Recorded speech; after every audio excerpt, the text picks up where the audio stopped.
Hello. Hello. Welcome, everybody. Hey, Jacob. Hello, Jacob. Hello, Mark. Great. Hello. My friend Mark from church in the bottom left for me.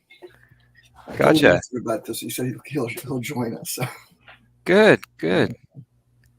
Welcome, Mark. So you go to Holy Cross? Yes. And I'm currently in my inner sanctum, my art studio, computer programming studio, blah, blah, blah studio. And so, yeah, this is where all the stuff I do now that I'm retired happens. Okay. So you're an artist.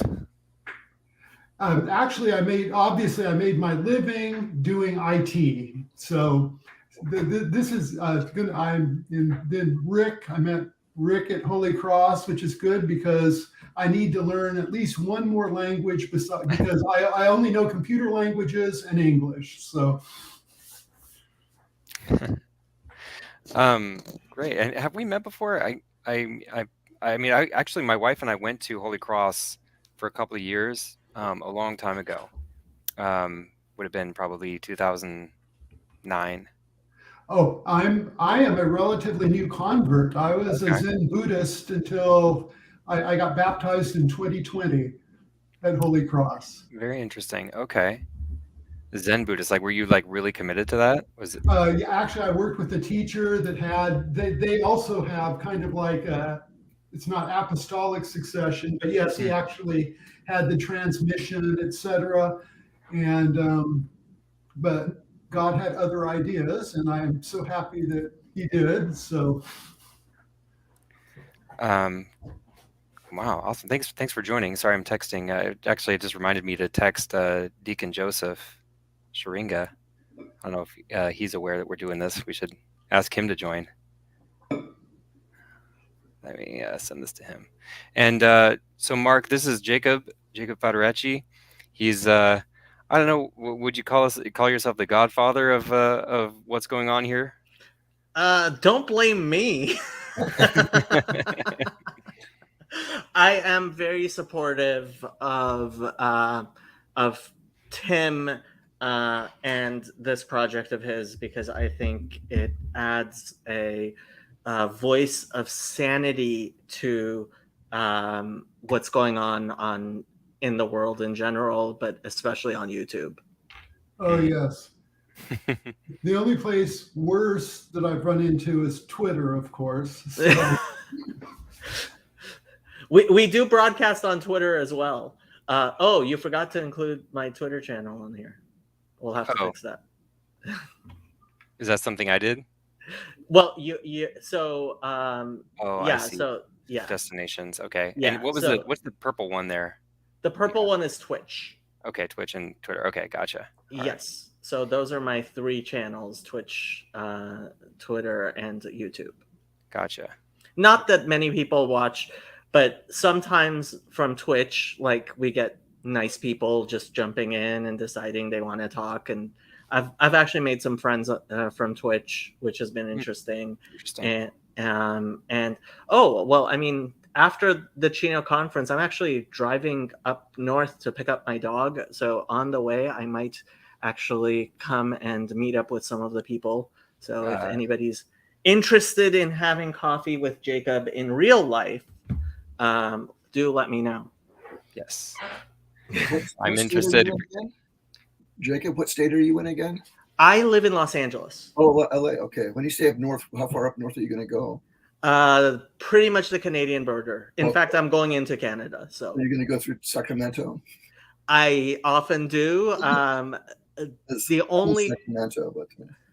only question about Sacramento is if a friend of mine might be house sitting, so my cat won't be alone. But if my cat is alone, I'm going to have to drive up and back down as quickly as I can. My parents will come and take care of her, but I don't want to leave her alone for days and days and days. Right. So. Mm-hmm. Well, hopefully it does work out that we can meet up. That'd be great. So the chat with Father Stephen, I counted up the views. Latest I saw something like 1,600 views on that. Wow. you add them all up. 630 of those are on my channel.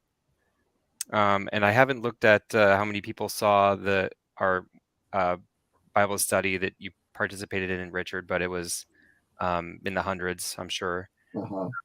So there are a bunch of people seeing, and I don't know who these people are or where they're coming from, or, it's just going out into the ether. And well, once you get Father Stephen the Young showing up to your Greek Bible study, I must say, I did not expect him to show up, but once he does, I mean, I can't imagine any better endorsement.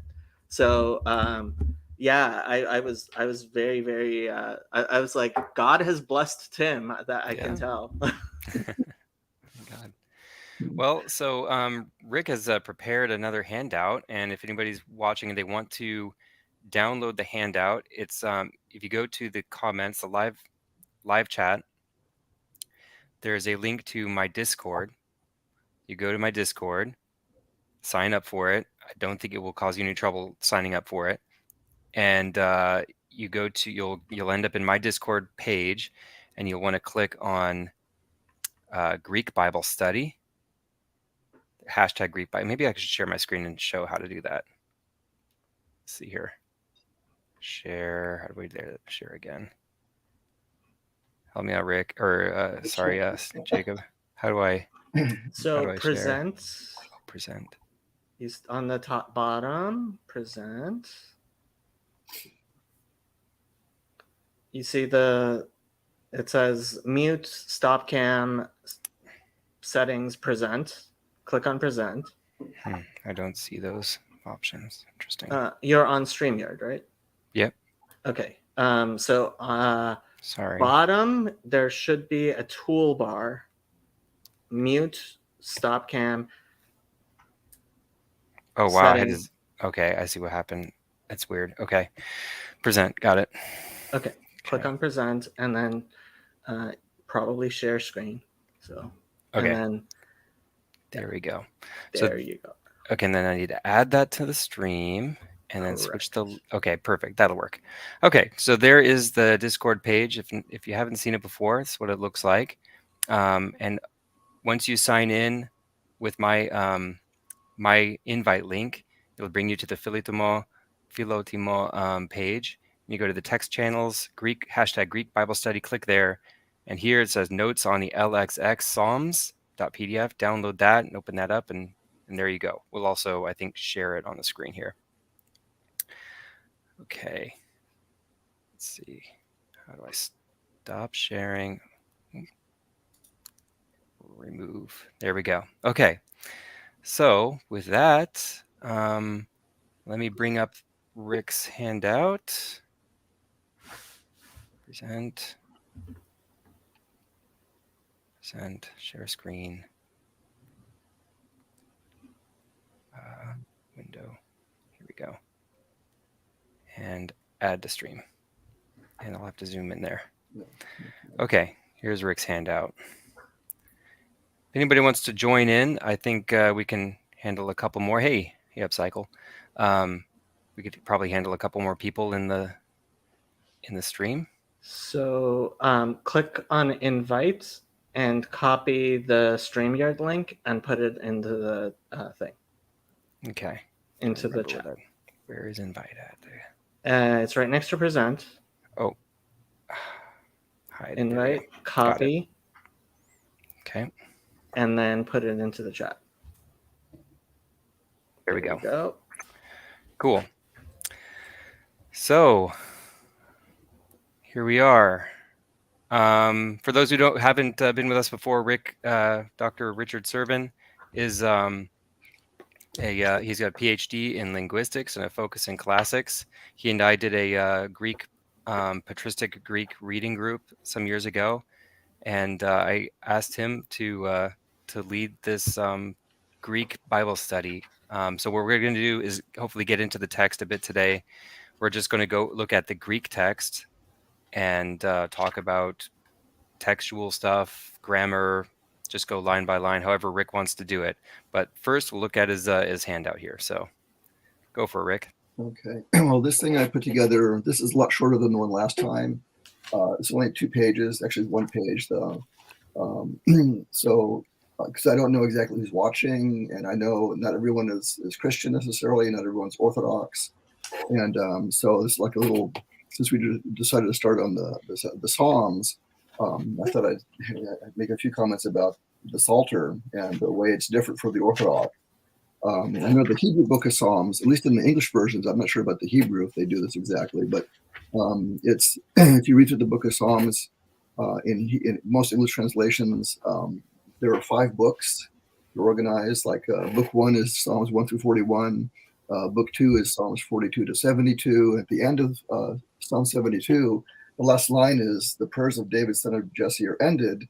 And it sounds like that's the end of David's Psalms, and then the rest of the book is other things, but it's not quite true. So there's 5 books there, in at least the Hebrew version, at least the way it's translated in most English translations. Septuagint, on the other hand, is really different. So the way the Orthodox approach it, there's this book of Psalter. The Psalter, it's still the hymn book for the church, but we've organized it into 20 sections. And they're called kathismata. The singular term is kathisma, which means sitting. So there's 20 of them instead of 5 books. The first kathisma is Psalms 1 through 8. The second kathisma is Psalms 6 to 19. For example, kathisma 17 is the long Psalm 119 or 118 or so. And every kathisma is divided into 3 sections. And each section is called ἀποστῆς, which means standing. And so the tradition during services is a monk or somebody, the reader will read some of these psalms. They read a few, everyone's sitting down usually.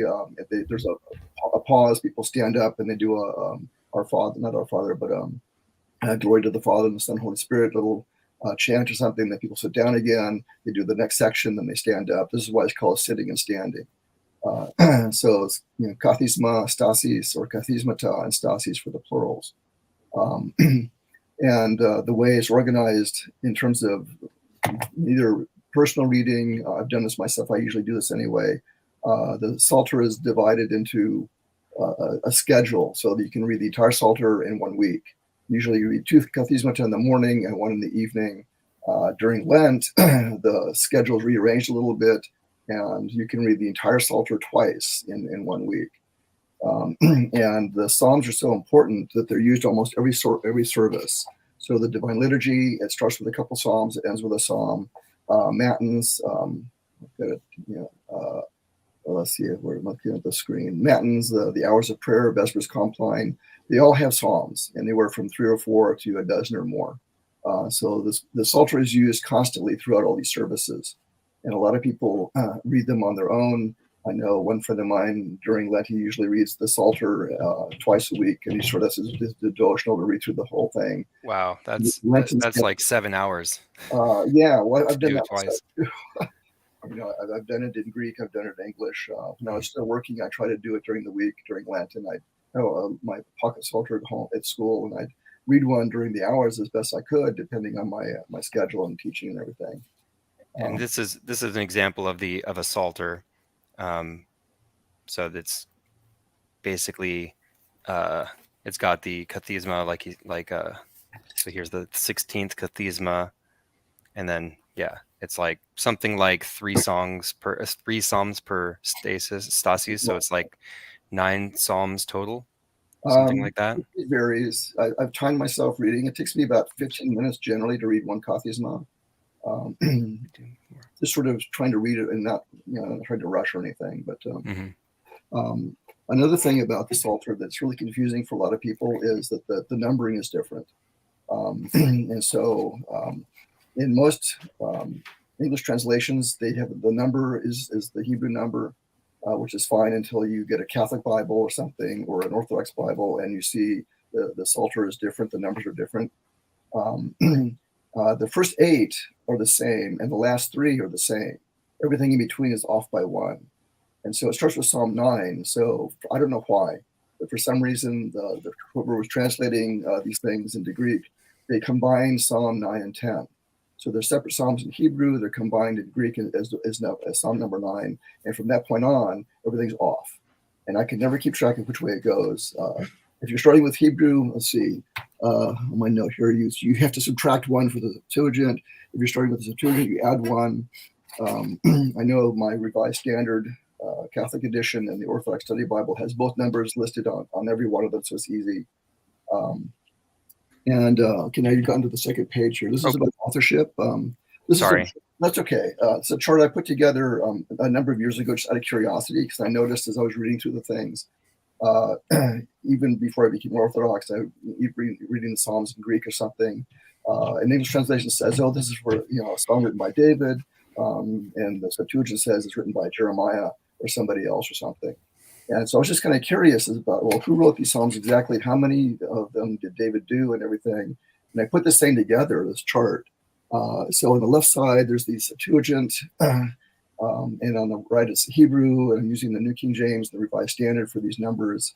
And I start with David because he's the author, most commonly assumed. And then some that are anonymous, and the sons of Korah, sons of Asaph. But then there's Ethan, Moses, Solomon, Jeremiah, Zechariah. And so a lot of these things are, I noticed with the Hebrew, at least as far as I know, the inscriptions are generally pretty consistent. So the New King James, the Revised Standard agree almost everything. But when you come to the Greek versions, there's a lot of differences. Even different Greek versions disagree among themselves about particular psalms. So, for example, if you look on the chart here, Psalms 1 and 2 for the Septuagint, they're in square brackets, which means that in either the Orthodox Study Bible or the Psalter according to 70, the version I have, it's not ascribed to David, it's anonymous. But then other things, maybe one of them has it anonymous, the other one has it to David, and it gets kind of confusing a little bit. So there's Psalm 66 might be to David, might be anonymous. It depends on which manuscripts you're looking at and which version of the Septuagint. I have Rolf's edition of the Septuagint on the one hand, which gives one thing, but then there's variations in manuscripts, and it gets kind of funny. But I've noticed generally going through this chart that I kind of went through it really quickly recently to double check it. Mostly English versions agree. The Hebrew is pretty much set. There's not too much confusion or something, except for I noticed Psalm 130, I think it's 133 is either anonymous or by David or something, according to the New King James Revised Standard. But the Greek ones are they're not all over the place. There's a lot of more differences between them. And so I just put this thing together, and I thought, well, if we're going to start with the Psalms, I'll give some people an idea about how the Psalms are important, why they're important, and how much they're used in terms of Orthodox worship. Mm-hmm. So Good, yeah. And as you said, they're constantly used in worship. They become very familiar. We talked about last time about the issue with the fact that we have so many different translations in English. So we might, in one day, we might do, an orthros, a divine liturgy, and then pray the hours or something like that. And we'll be using throughout the services different translations in English of the Psalms, and it makes it really counterproductive to memorizing. I think many people would have much more of the Psalms memorized if they had a consistent translation to look at. So I didn't want to interrupt Richard, but just to give a similar type of thing. So also in Judaism, like very similarly, almost every service has, in fact, I think pretty much every service does have some selection from the Psalms in it. And people traditionally, some people read according to the months. So so this is a kind of, I guess you could call it a Psalter. It's Tehillim. It's the book of Psalms. And so it has it divided up into the 5 books. And we say there's a correspondence with the 5 books of Moses and the five books of Tehillim. And it also has it according to the days of the week. So you can say that a lot of people say the entirety of the book of Psalms every week. And also it has it according to the days of the month. so that you will complete it at once every month. I actually know people who recite the entire book of Psalms every day. Not a lot of people do that, but reciting Psalms in times of distress is actually very common in Judaism. One story I like to tell when I'm speaking to Christians is I was listening to Jordan Peterson and Slavoj Žižek have their little debate, and Slavoj Žižek says, Jesus was an atheist on the cross. And I'm like, doubt? He said, because he says, God, my God, why have you forsaken me? And I'm thinking, let me just go look at the actual place where where it is. And looking at it and looking at the Hebrew, I'm like, oh, this is mistranslated. And sincerely, I believe the translation of that verse in the Christian Gospels, where Jesus says, where it says, Jesus said, my Lord, Eli, Eli, lama sabachthani, which means that the real translation should be, and what I have found is actually all the commentaries, older commentaries, say the same thing. Jesus recited Psalm 22. That's what that verse means. Jesus recited Psalm 22. Whereas a lot of people who don't know that before we had Psalm numbers, the Jewish practice is to refer to the Psalms by the first line that has some sort of unique, right? And that Psalm, the first line is Eli, Eli, lama azavtani, right?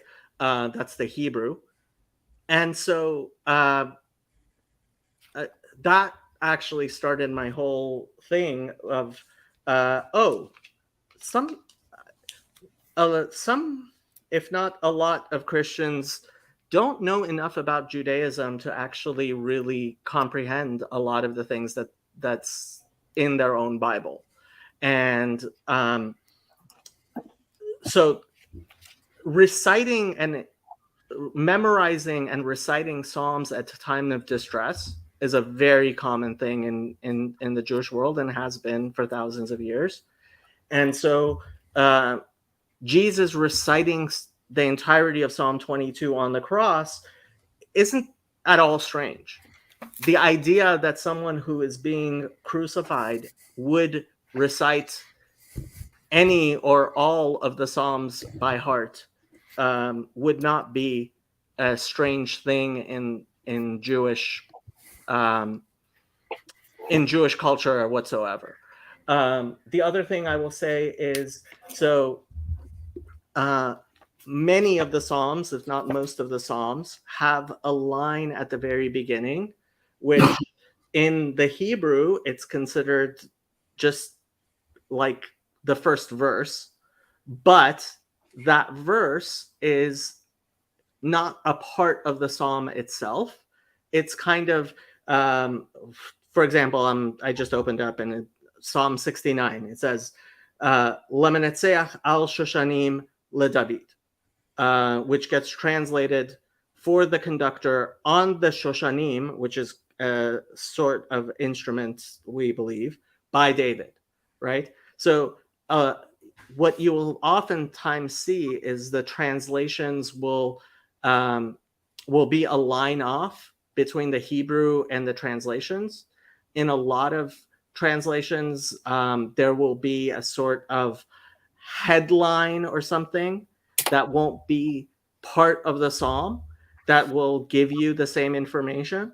But in the Hebrew, that's just, and we generally just consider that part of the verse itself, which is of the Psalm itself, which is just kind of, it was an instruction. I mean, when you actually had people performing these in the temple, it was really important that which instrument it was, or where it was meant to be said, right? And so that's what a lot of these notes at the very beginning of the first verse, and that's part of the reason you get the verse numbers difference in the translations between the Hebrew and the Christian Bibles. We also, in the Greek practice, we have what are called prosomia or optomela. We spoke about this last time, but essentially there's a tag. So at the beginning, this is from the Sunday Matin service. Here it says at the top of the music, it says glory, mode 4, come quickly. Come quickly is the first two words of the model hymn that this hymn is supposed to be sung like. It's like if you're saying happy birthday, and we're going to sing this song in the tune of happy birthday. So it says happy birthday, so you know that that's the tune you're going to sing it to. But the point being that the first two words of that hymn are how you know what the name of the hymn is. It's just the first couple words of it. And here down here, Greek, tahi, it's super small, but I can't really zoom in too much here. Tahi prokatalave. So that's the yeah. So anyway, similar practice. Before chapter and verse was invented, right? I guess that's how you would navigate this stuff. But that discussion we had last time is what led us to logically to look at Psalm 22, or 20. 22, I believe. 21 in the Greek numbering. Okay, you're right. Yeah, 22 in the Hebrew numbering and 21 in the Greek numbering. Yeah. So what would be best, Rick? Would it be best if I share an interlinear or the straight Greek text on the screen? I don't know. I don't know what people know. I know Jacob doesn't read Greek, so having a Greek text won't okay, help. Let's do the interlinear Like then. Okay. A Hebrew text won't help most people. I muddle my way through it a little bit. You have enough time, but and of course we can do Syriac. No one can read that. Well, I've got this one. This is called the Apostolic Polyglot. I don't know if that's going to work for us. But oh, did it come up? Oh, here we go. There we go. How do I make everybody smaller so we can? Well, this is the layout I often use, but if you want at some other time to create new layouts, there are ways to do that. But okay. It takes a bit longer to actually create a new layout. And it's a new feature. Yeah. Gotcha. Oh, okay. This looks pretty good, I think. Yeah. Are those numbers at the top from like Young's or Strong's Concordance to look things up? Strong's, yeah, that's from Strong's. Yeah. I was Zen Buddhist. However, I was raised in a wild Pentecostal home as a child, which probably explains why I became Zen Buddhist. So I recognize the Strong or the Young's numbers up there. Okay, I'm ready. Okay. Great. Okay. Well, just before we go into this a little bit, I want to go. Sure.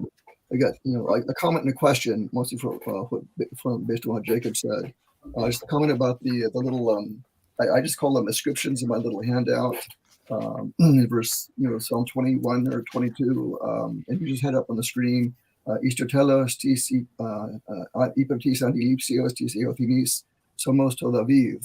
So that's the first half of it, and I never used interlinear, so I have a hard time with them, and the spelling is wrong half the time anyway. They can't get the accents right. Drives me crazy. So this is actually numbered verse 1 in the Rolf's text. For the end, on behalf of helping in the morning or something, and then a psalm for David, to David. The translation is interesting, Psalmos to David. In Greek, it could be taken as a psalm written for David because it's a dative there. The to David is dative. It could be, often they use the dative as a term of like a possession or something. So it could be written by David as possible. It's a little ambiguous in Greek, although in Hebrew, I'm sure it's less ambiguous. So traditionally, it'd be David wrote this, is what the understanding is. But my point, though, I know Jacob's kind of laughing a bit, but this is verse number 1 in the Septuagint in Rolf's edition. Is verse number 1 in some translations of English. I know I've got this other Psalter here, so a Greek one. This is a more recent one. It's a little slightly different version from Holy Transfiguration. No, it's from Holy Cross Monastery or so. Yeah, you can't see it very well, but there's Greek and English. But here's the Greek on this side here, and they skip it altogether.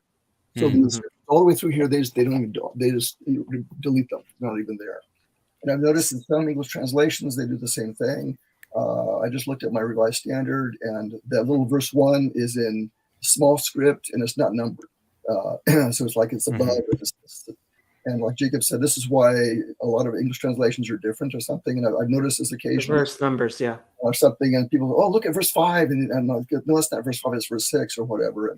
And a lot of people understand why and everything. I am smiling because this comes up all the time. And in fact, Father Stephen, so the thing with the 2 in the Greek you mentioned, Father Stephen actually explained this in that long 6-hour stream. So first of all, part of the reasoning is because the verse numbers were created by printers, and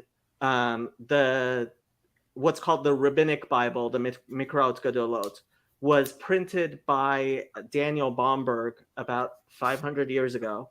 And Daniel Bomberg was a Catholic printer who hired a bunch of rabbis, very prominent rabbis, to help put together his version of the Bible and his version of the Talmud, which actually have become standard within Judaism.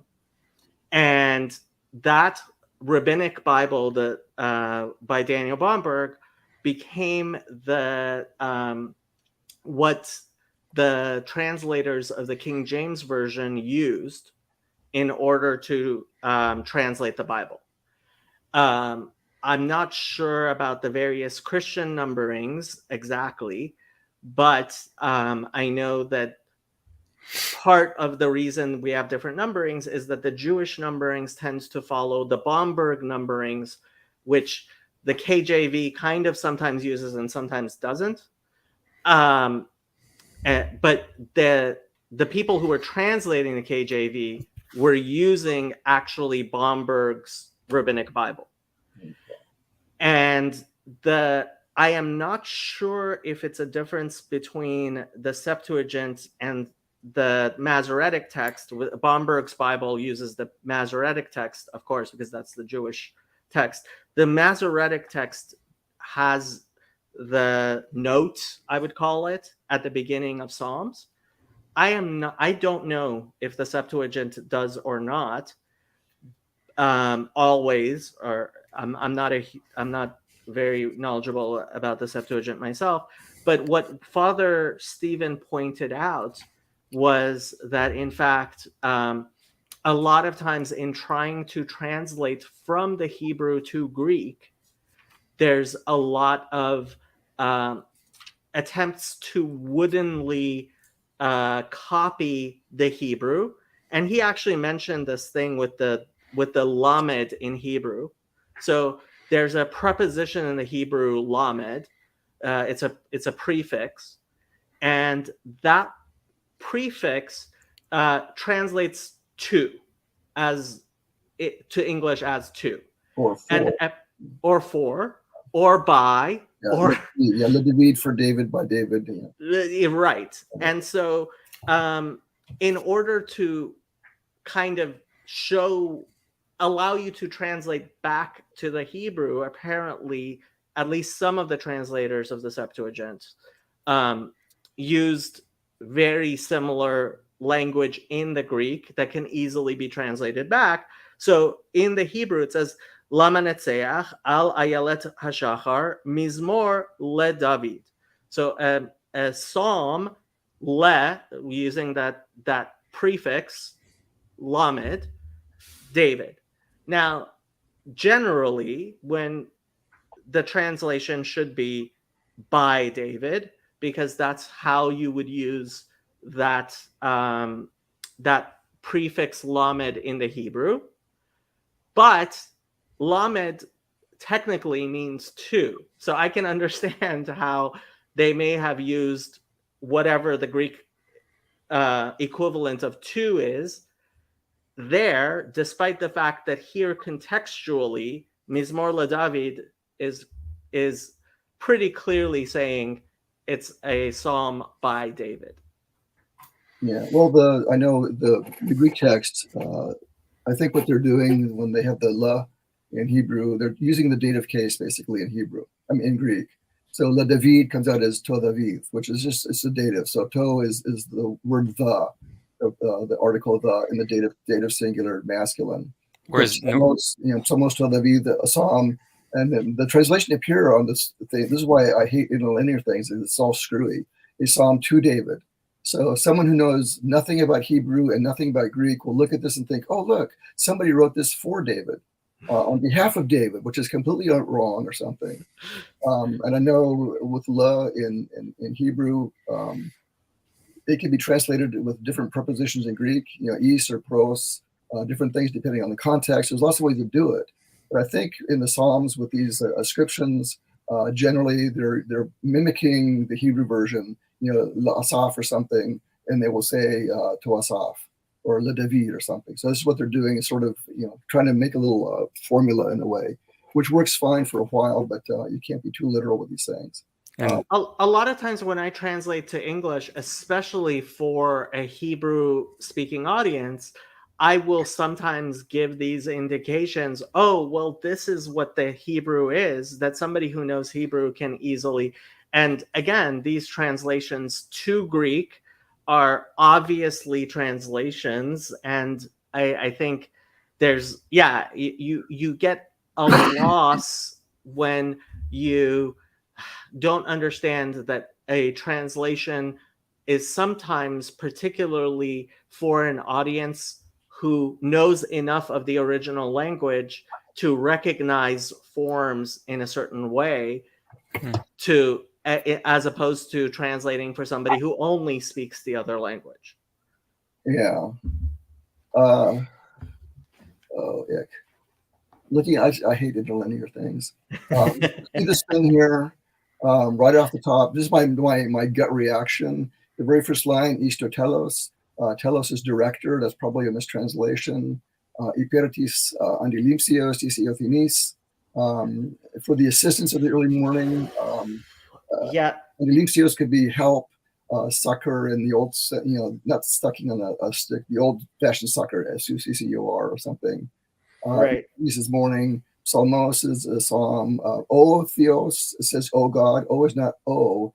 The O here is spelled wrong, and it's the article the. The God. O theos, the God. O theosmu, the God of me. And this is a typical normal thing in Greek to use the article with the like God, O theos. It doesn't mean literally it's the God, but it's just a way of addressing God. Even in modern Greek, they still use articles with names. Which is a very unusual thing for a lot of people. So, Petros, they would say, O Petros, the Peter, talking to O Richardos, the Richard or something. This is just what they do. This is the way Greek works. They use the with names all the time. And they've done this for thousands of years. The article there is basically functioning to point out that it's the God, like the singular God, as opposed to, gods in general or something.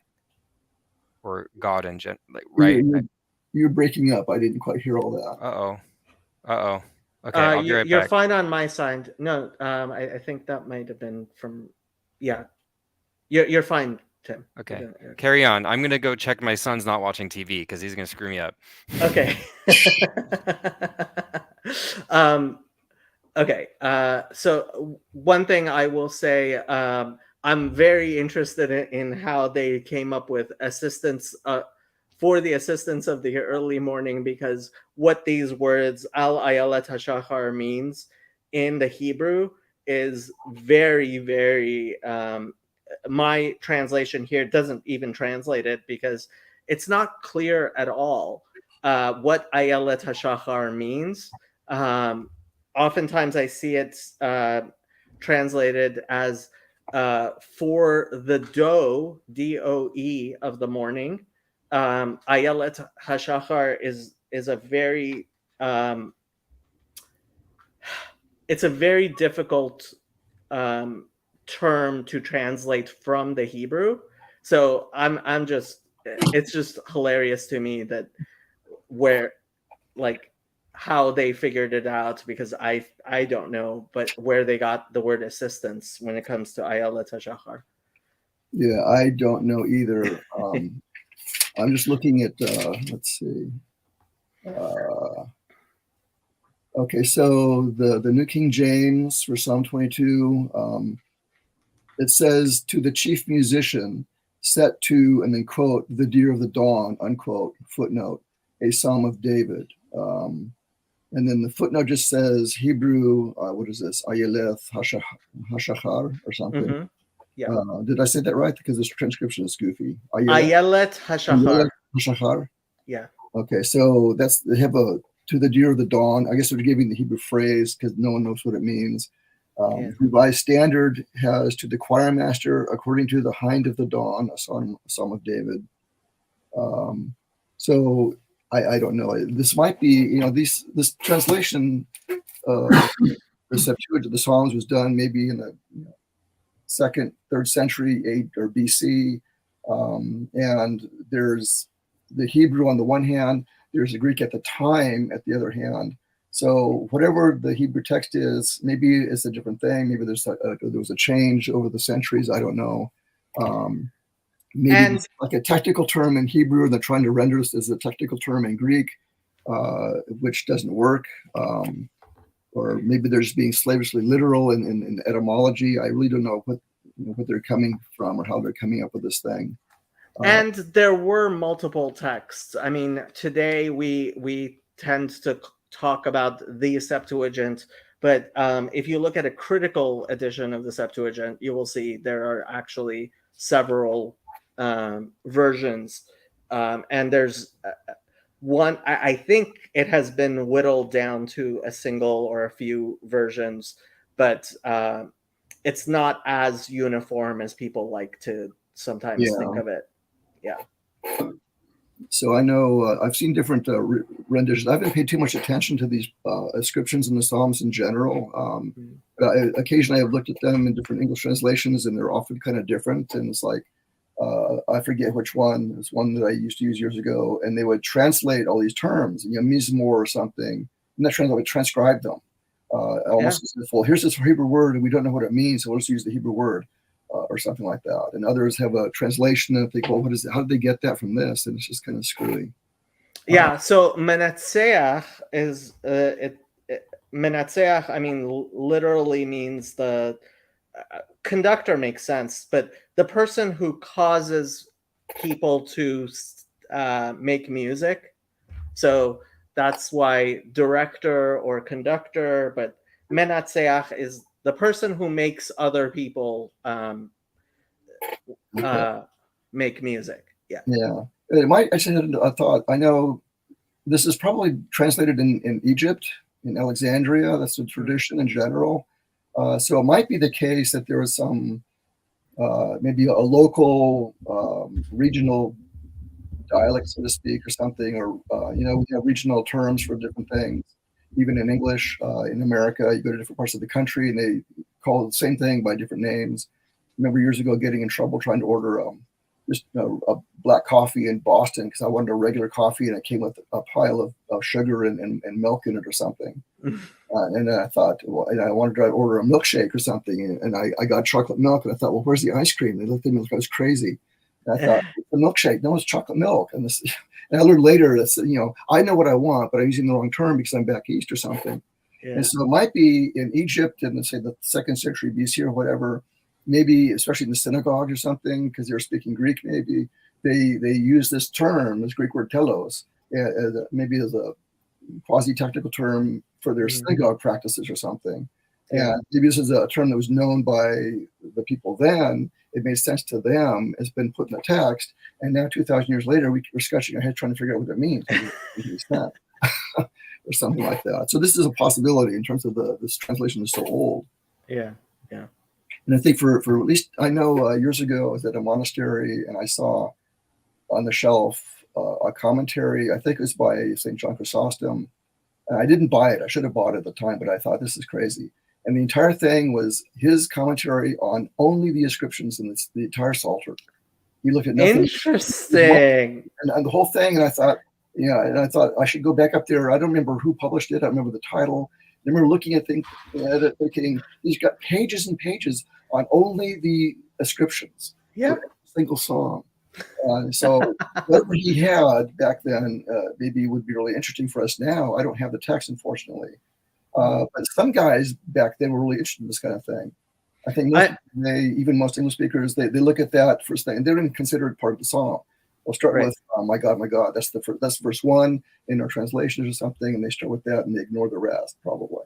That's my that's yeah, I mean, and honestly, I mean, in the Hebrew, it's obvious these first lines, these ascriptions, they're like, they don't match oftentimes the song of the rest of the psalm, although sometimes, I mean, for Mizmor LeDavid, what psalm is that? 25, I think it is. The Lord is my shepherd, right? 23. 23, right? Oh, okay. I should have known that. Yeah, so like in Hebrew, it's called Mizmor LeDavid, which is the ascription, and it's definitely become part of the psalm, right?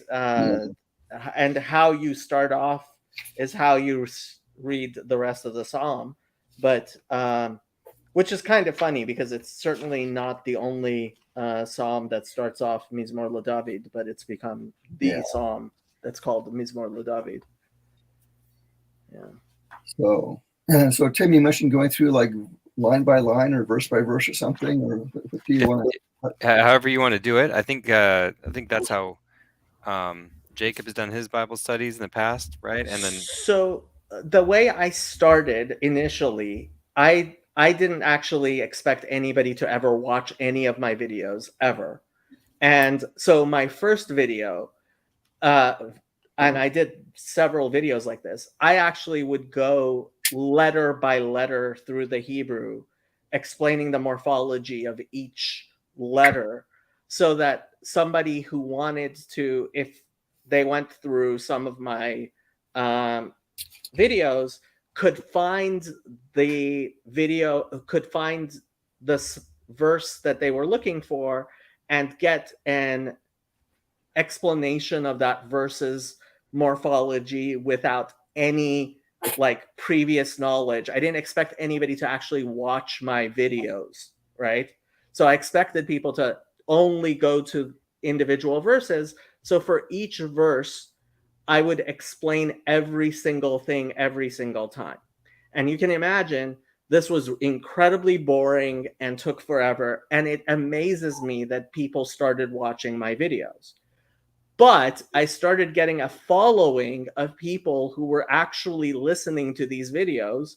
And that first Genesis 1 video is actually like, it has thousands of watch hours, right? Which blows my mind. It's a 5-hour long video of me going through Genesis 1, letter by letter morphology, right? And so as more and more people started watching, I stopped doing the boring, repetitive stuff all over again every single time.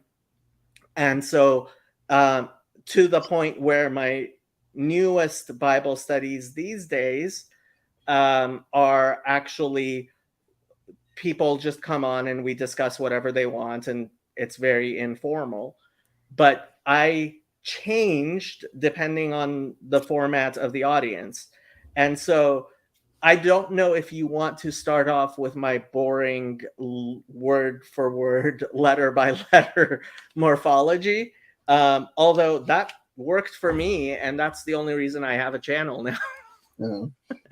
Yeah, well, in Greek, going letter by letter wouldn't work because the words are longer. And some words are a single syllable. Others can be up to 15 syllables, depending on the compound or something. Usually, I would rather go like phrase by phrase, not necessarily verse by verse, but phrase by phrase or something.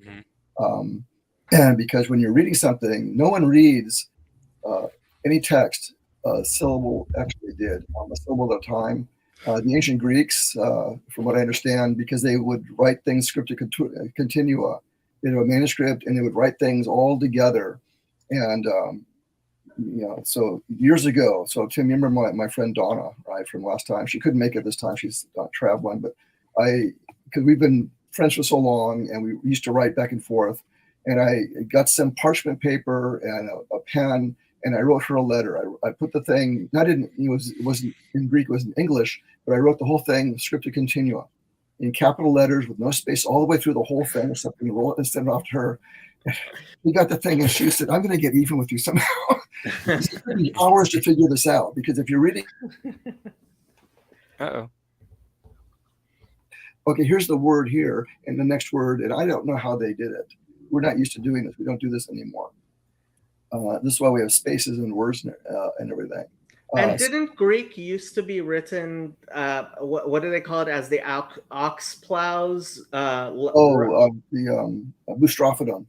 Yeah. Back and forth. Yes. Yeah, No some dialects did that. Some, the ancient dialects before Attic became standard, some inscriptions are written left to right, others are right to left, and some of them are boustrophodon. You go right to left and back and forth. And you can always tell which way it goes, because the letters change. Like the letter E would be like this, going this way, and then it changes this way. And as you're going along, you can see the letters flip, and they're backwards half the time, because this tells you how to read it back and forth. It's a very weird thing. And they gave up that in Athens quite a long ago. And then after a while, in many centuries, they should put dots between words at one point, and then they started putting spaces and everything. But most people, when they read, they don't read a word at a time. They read a phrase at a time or something. And so going phrase by phrase would be better for me. Not necessarily verse by verse, because some verses, the sentences broken up across the verses or something. That makes sense. That sounds good to me, Rick. And I think that what I would like to see is for us to, have the opportunity for interaction. If people want to hop in and discuss and interact with you and ask you questions, I think that's really what we're trying to do is we can present this stuff, and I'd like to get people in here talking, and discussing. So I don't know if this is the right Upcycle Club says, I don't know if this is the right spelling, but boustrophodon. Boustrophodon, right? That looks right. Okay. Yeah, the bous is the word for cow. So the word comes from the fact that when you're farming, you would use a cow to dig the furrows in the field or something. And you would go down the field one way, turn around and go back, and turn around and go back and forth. So this is the way the cow would go, kind of walking down the field up and down to make the lines to plant the seeds. That's where the word comes from, boustrophodon. Yeah. Okay. And, on the previous issue we're discussing with regard to the dative case on tot David, the normal way I would assume is genitive case, tu David, right? That's dative. Tot David is it's to. It should have a circumflex and a iota subscript, because the spelling is wrong. This this version which you've got here, the spelling is not right. The accents are all wrong. But so this is dative, but normally we would see genitive if we're talking about according to or of David, right? No. But what do you want to say? I'm saying, like, if you were to say the Psalm of David. If you want to say the Psalm of David, you could say O Psalmos tu David with a genitive, or you could say O tu David Psalmos, or you could say Psalmos Yehremenon, Ipo tu David, written by David. You can add other words or something. So you could express the possession by dative or genitive or prepositions, different grammatical structures. It depends on what you want to say. Gotcha.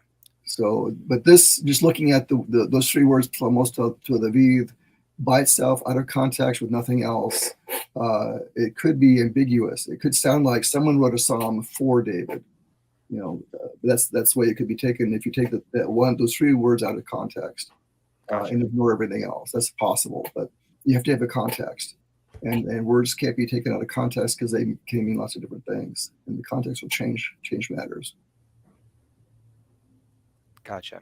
So, where it says 22.1. So point 1, I guess, is verse 1 in this version here. So, seems to be. So they're not even counting the ascription is the first verse, which is what they do in the Septuagint, because ο θεός μου, πρόσχες me, that's the first phrase, basically. And then they have no punctuation in this thing either. So ο θεός μου, I can't look at the screen, πρόσχες me. So basically the translation would be God, my God, and then pay attention to me, or give heed to me, or help me, or such. And that is totally absent in the Hebrew, right? Yeah, yeah. It just says, my God, why have you forsaken me?" in the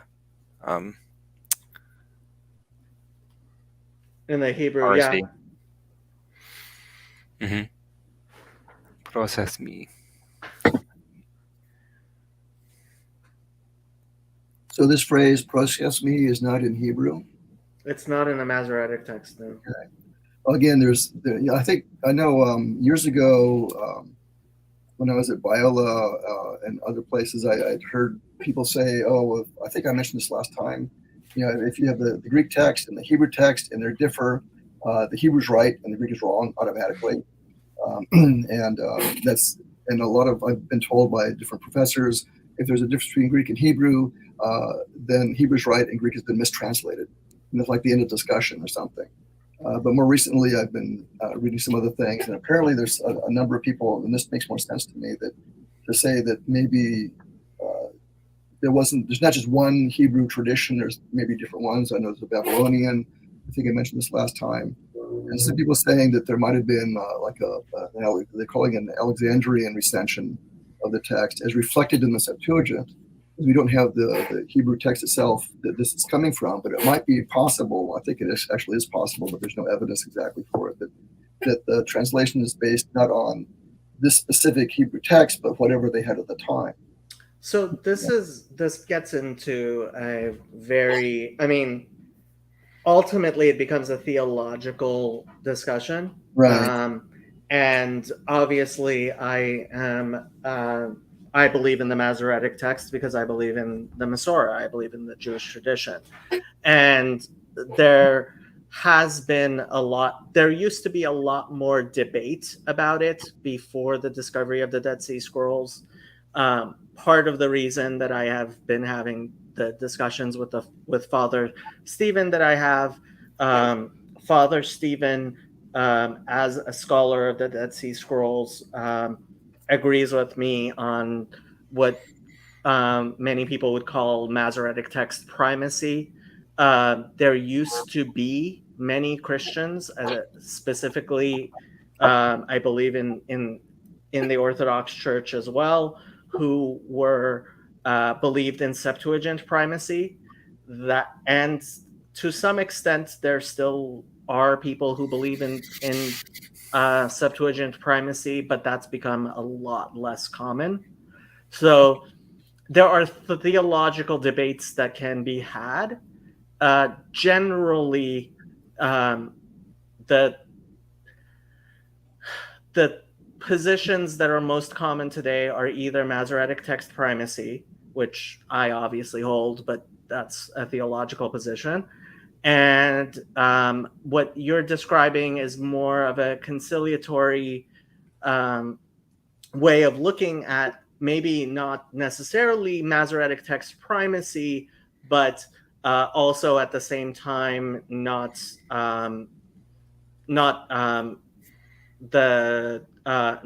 Septuagint primacy either, but kind of like an eclectic view that is arguable, as opposed to Septuagint primacy, which I think the Dead Sea Scrolls have kind of put the nail in the coffin of that argument. Yeah, my understanding in terms of the Orthodox tradition is that the Septuagint is for the Greeks. This is the Old Testament text that they've been using for since the beginning, basically. And I think when they say that, they're thinking of liturgy, because whenever they use the liturgy, they use the Psalms, they use the Septuagint version.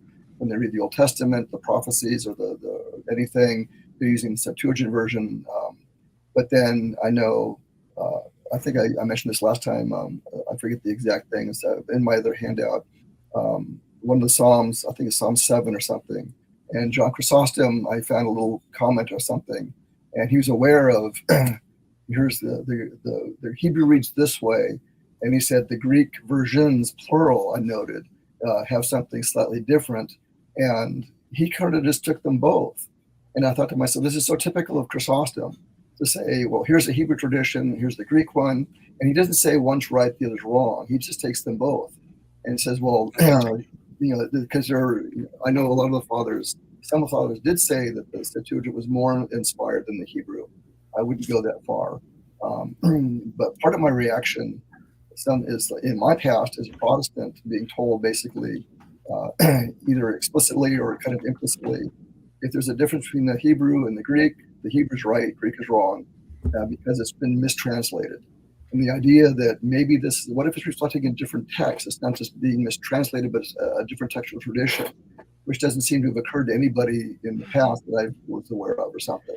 Well, Protestant. I mean, again, you're definitely talking about a theological, and like I said, the Protestants, because their Bible generally comes from the King James Version, that was a translation directly from the Rabbinic Bible of Daniel Bomberg, which actually was a Catholic printer, but so Daniel Bomberg's.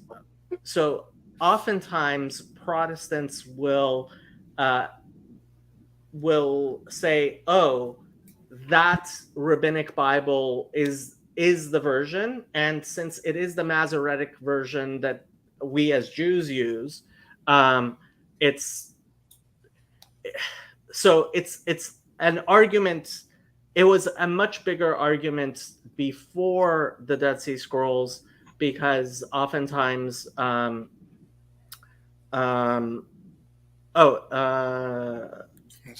I'm trying to, yeah.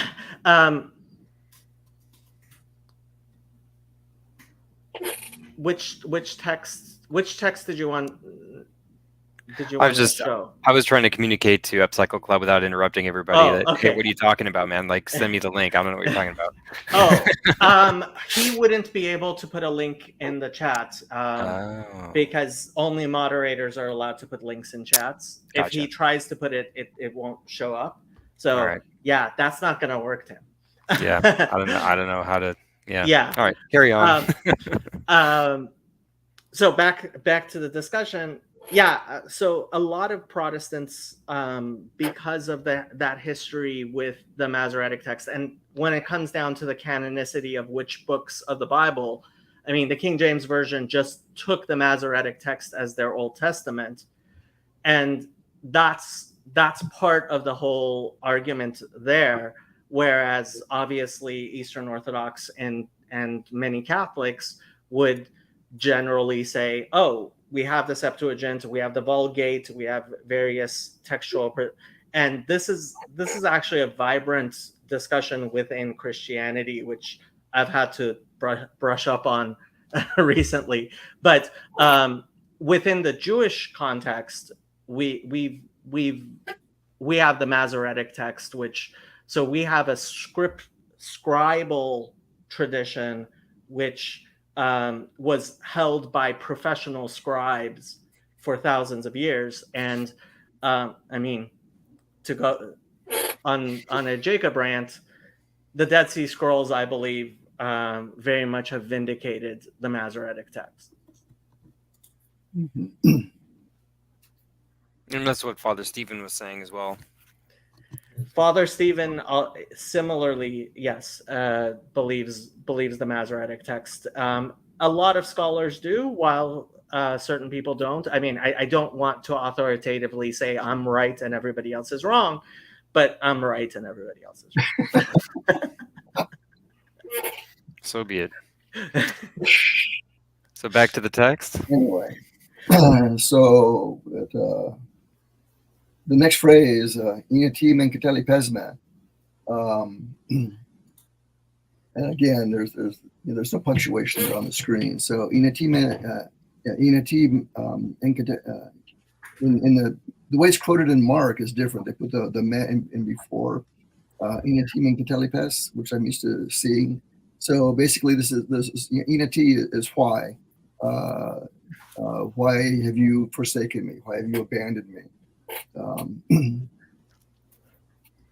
And of course, this is quoted by Jesus on the cross. So some people, this is a theological issue. They say, oh, well, Jesus, he's complaining that God's abandoned him or something.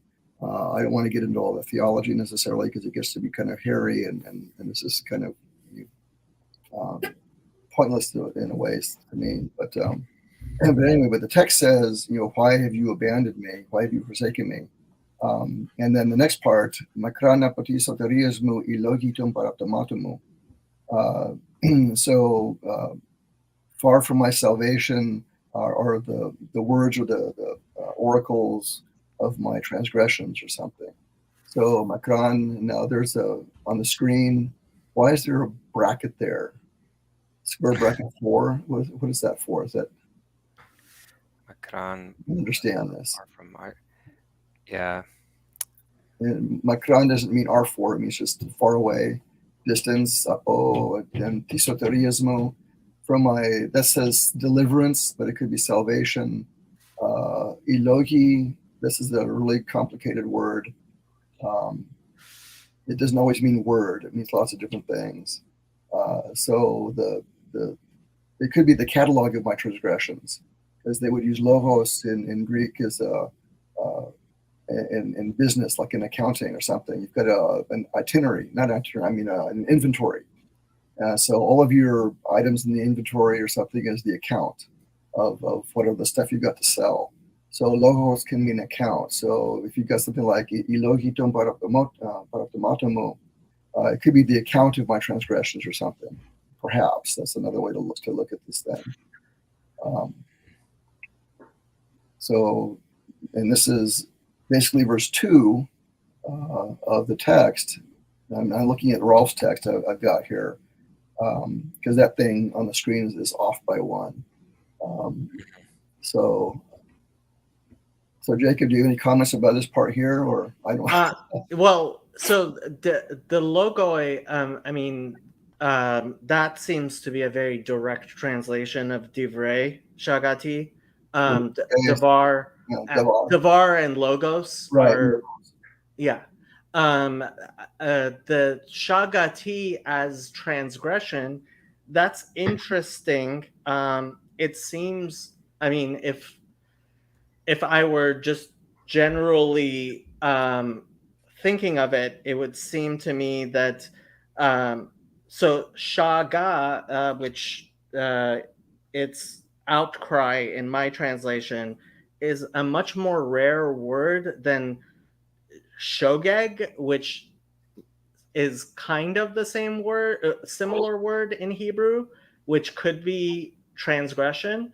And it almost seems to me like either the person had a variant with a minorly different spelling, or whoever translated this, and again, these aren't authoritative translations that were ever done, especially of the Psalms, may have simply just not known the more rare word shaga as opposed to shagag, and decided to translate it as transgression, which is a much, much, much more common word in the Hebrew. And what does the other word mean? It means a cry, a roar. Actually, in this psalm, there's a lot of lion imagery, and frankly, that's why shaga makes sense to me. It's like from I would translate it probably my roar or my outcry. With the Revised Standard, interesting, they have far from the words of my groaning. Groan? Yeah. Sounds better than But yeah, and the sotirias, I mean, they've got deliverance here, but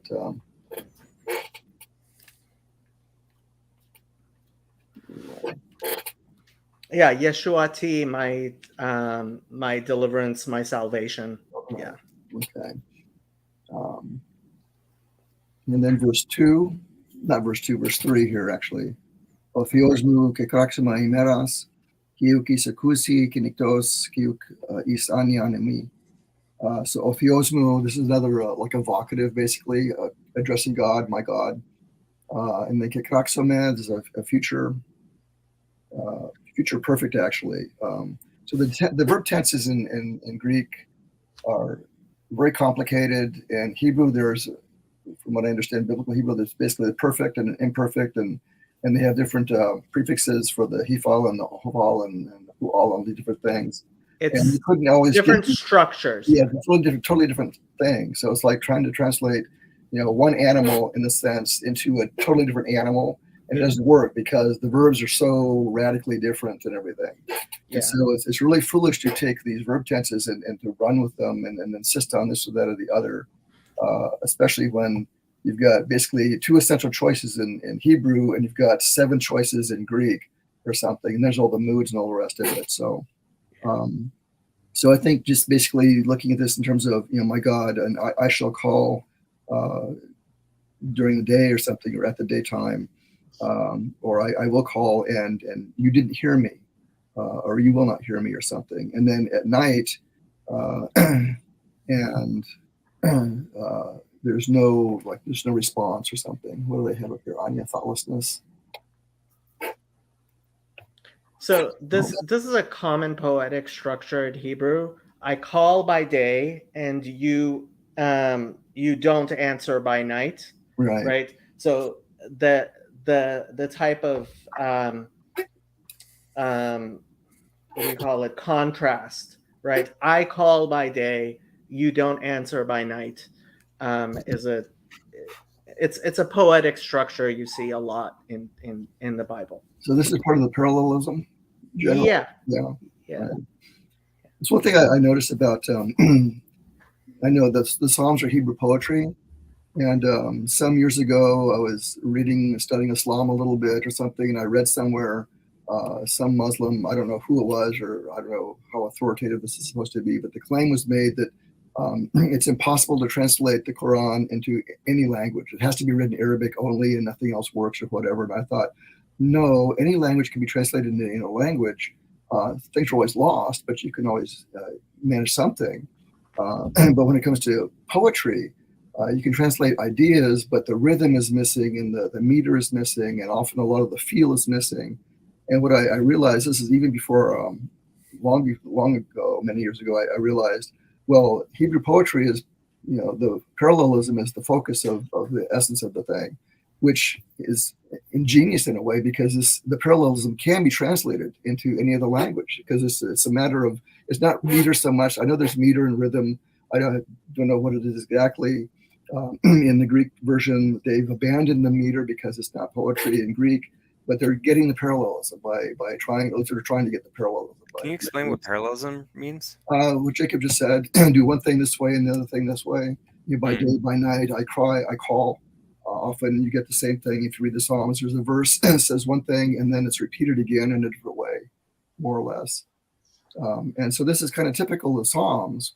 And this, again, this is a theological issue, but I think, since God inspired the Psalms, and he's using Hebrew poetry, and this type of poetry is ingenious because it can be translated much better than other things. Like you could take Homer's Iliad, Odyssey, and hexameter. You can translate the ideas, but you can't translate the poetry at all, because it just doesn't work, because English doesn't work that way. Shakespeare often wrote, what is it?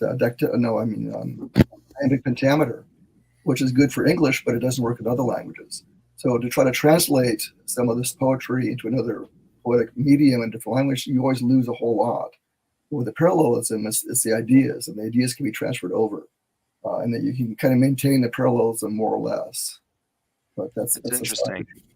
Well, this is generally a difference. I mean, Judaism and Islam, we believe very strongly in the original text, although I have to say some of that has been in Judaism in response to Christian, what we would say is Christian mistranslation of the text.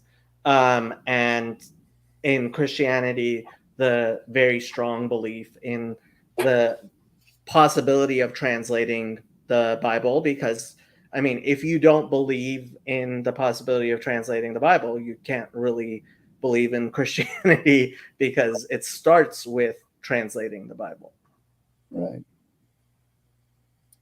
I pulled up the I don't know what this is, but that Upcycle put in the Discord just in case. Very hard to see because Yeah. the text is like gray. Yeah. Okay. Yeah. So just Oh, that was it's okay. If you go back to the other thing, I think it's a modern Greek version. mhm. Oh Because of the top Psalmos 21 and Theemu, Yatim Эγκατέλιπές. No, I'm sorry, Эγκατέλιπές. Istotelos hypothesis analypsios. That's so the first line in kind of beige is the old text, and then στον πρωτοψάλτη όπως το ελάφι της αυγής, Psalmos 2 David. So the second line, the gray, is a modern Greek translation. So verse 2, ο θεός, ο θεός μου, πρόσχες μη, that's the Septuagint. And then underneath in the kind of, it looks like greenish to me now or something. They changed the colors. Θεέ μου, δώσε προσοχή στον πόνο μου. This is modern Greek. And then the next one, Θεέ μου, γιατί με εγκατέλειψες, γιατί στέκεις μακριά. So I think this is two different modern translations. I know there are two modern Greek translations. I forget which ones they are. I've got one of them in my garage or something, but apparently this is the Greek, the Septuagint on the top, and then two modern Greek translations. The green one is longer, so maybe it's more like a paraphrase. I'm not sure. So, yeah, I think it's a paraphrase. So the greenish one is a paraphrase, and the gray is like a modern translation of the Septuagint text. It's all Greek to me. Yeah. You know what the Greeks say about this, though, right? They can't say it's all Greek to me because it doesn't work. So their version is it's all Chinese to me. That So, works. yeah. So that's what that is. Well, I don't know where you got that thing, but Upcycle put it into into Tim's Discord. So There was a guy who's trying to share that. yeah. I'm not sure. That's what I'm looking at. Yeah. So. Okay. So now we're back to this thing. Oh, you got it. Okay, good. Yeah, I Okay. can see it. I just have a hard time with this because the spelling is so bad. Yeah. So Upcycle Club says yes. The second one is puristic modern Greek. The third one is modern Greek. well, they're both modern Greek. Puristic. Does he mean katharebusa? Because I don't know what puristic modern Greek, unless he means katharebusa, which they're not using anymore. But they're both modern Greek. And so the fact that one of them is longer sounds like it's more like a paraphrase, because the gray, the third one down there, was closer to the original text, the Septuagint text, I mean. So the other one looks like it's maybe a paraphrase or something. But So am I sharing this still? Yeah. Okay. Or are you sharing it, Jacob? No, so you can switch between the two screens, but this is on your screen, on yours. This is mine. Okay, I see. Yeah. All right, gotcha. All right. Yeah. So if we need to scroll, I scroll. Okay, got it. okay, so verse 4, which is verse 3 there.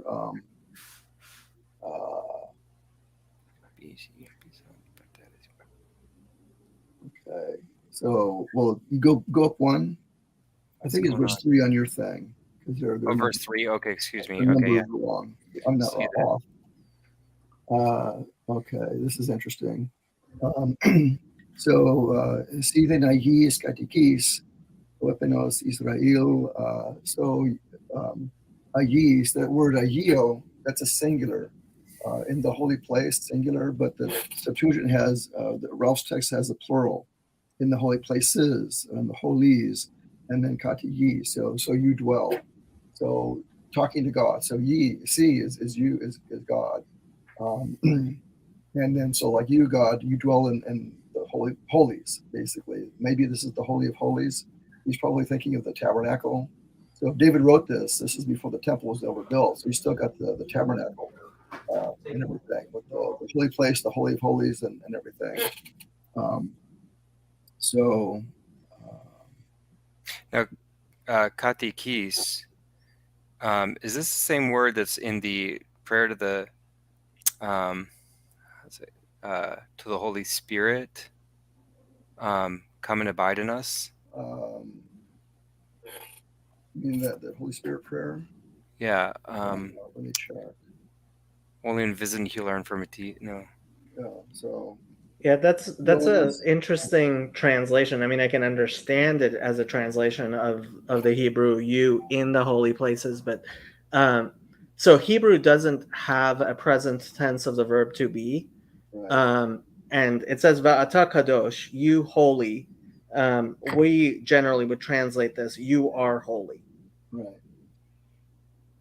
But what about the verb dwell? Is there any verb like dwell or live? Yeah, yoshev. So the word there is yoshev, which so literally it's to settle or to sit upon. This verse particularly is used in the liturgy a lot in Judaism about Takadosh Yoshev Tehilot Israel, and I mean. There are other places in the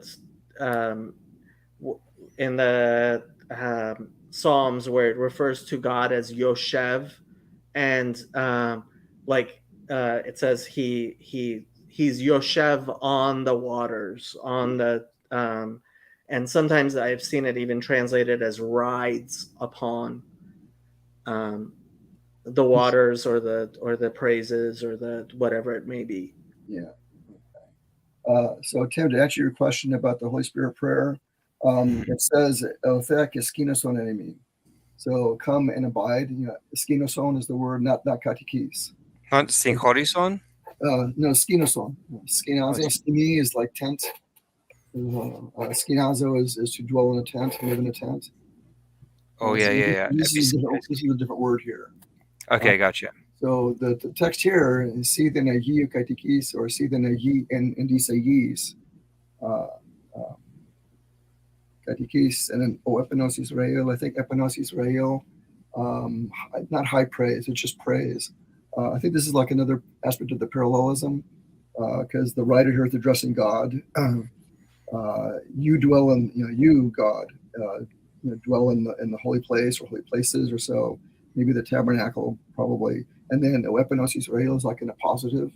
You who are the praise of Israel, meaning God is the glory of Israel, basically. And I don't know why they have high praise for that translation. That's not right. Someone's being too literal, too slavishly literal in the Greek text here or something.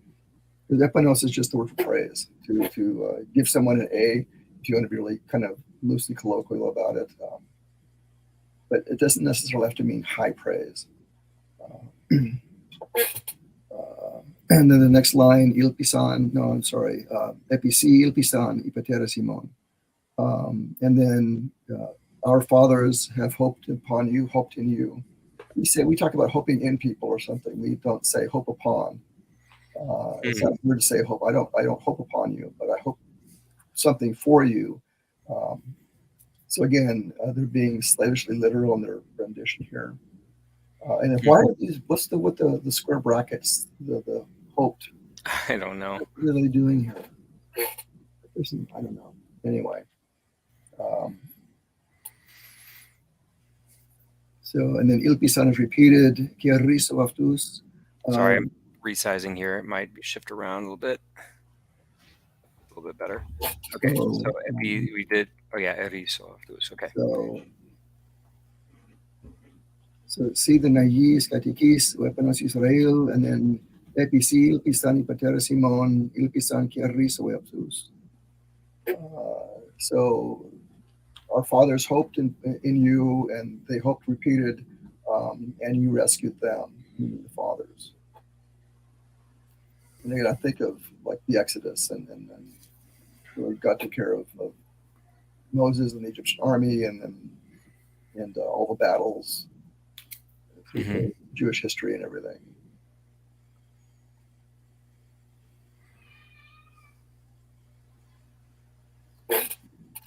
And then with the next part, verse 5, which is verse 6 here, πρός κεκράξαμε και σώθησαν, ἐπισί ялπισαν και κατοικεῖσαν.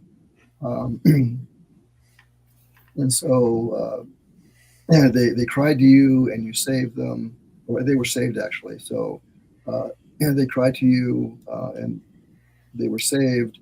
They hoped on you, hoped in you, and they were not ashamed.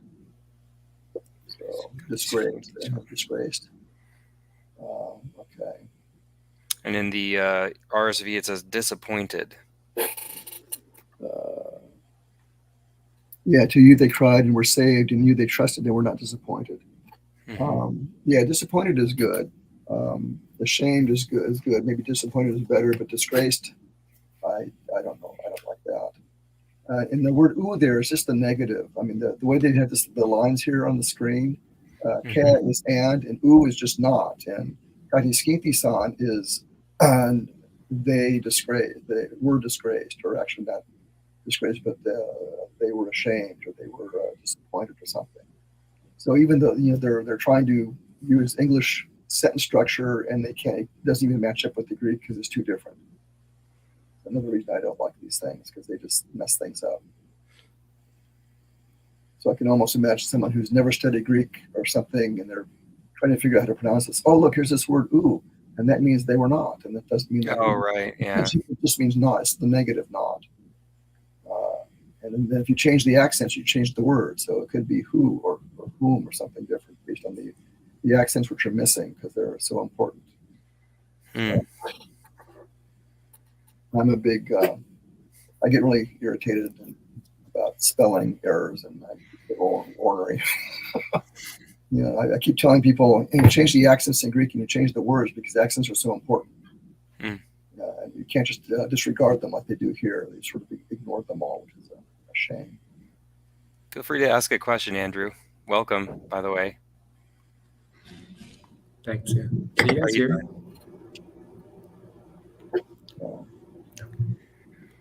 Anything else, or? No, I don't have any questions right now. Okay. Mark, are you okay? You're just hovering in the background. I'm Mark, do you have good. any exposure to Greek before? Actually, yes. So this is like just diving right in. Review. I recognize the negatives and a lot of the stuff, and also just just kind of grooving with the accent and the letters, the alphabet. So tis good. Yeah, I think that the interlinear is probably helpful for some people, so I'm thinking we should probably stick with that for now, or maybe we can find a better one that's just maybe side by side, not word by word like that. I'll look around for next time. But okay, good. Well, if there's no other questions, let's back up there. Okay. We could do the verse 6 in Rolf's prose. Sorry, I'm trying to figure out where I was with my layout here. How did I do that before? This is the one I. Oh, sorry. Go ahead, Jacob. That's the one I like. Okay. Yeah. All right. Okay, so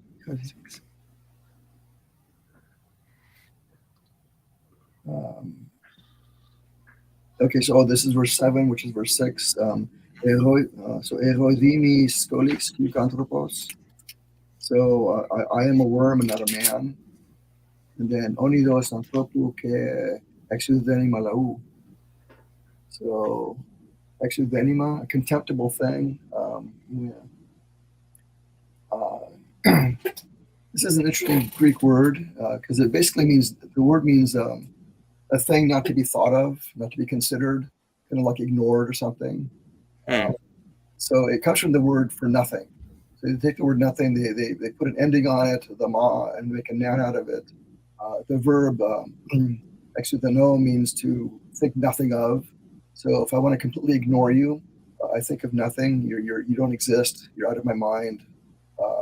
That's the idea here. So contemptible is giving an implication in English. It's not just contemptible, but there's nothing there. I don't need to think about you because you don't exist. I'm not interested in something. Can you explain the etymology of that? So is it Uthen would be Uthen, yeah, Uthen would be the delta. Uthen is a later form. Uthen is more Attic. Uthen with the theta is a later Greek form. So u is not, and then actually it comes from u the n. So the u, which you see there, is negative, and the which is the theta, but it would be a delta in Attic, is like the conjunction not, and then n is the number 1. So the phrase actually is u the n, not one thing, basically. And so they took that phrase u the n and they combined it into a word, uthen, which means nothing as a neuter. And uvis, not nothing, masculine. Uthemia, nothing is a feminine noun. Uthen is nothing as a neuter noun. So okay, and then how does that prefix X? X is like an intensive, and then they put the ma and ending. That's like an abstract noun. So if you make a verb out of it, I think it's exuthano. So I will think nothing, meaning I will have no thought of you or something like that. So they're taking this word basically for nothing and making it into an abstract noun. And the idea is in the context here, the writer's saying I'm a worm and not a man, and not even to be thought of of the people. So think about a worm. Think of the imagery. How do you feel about worms?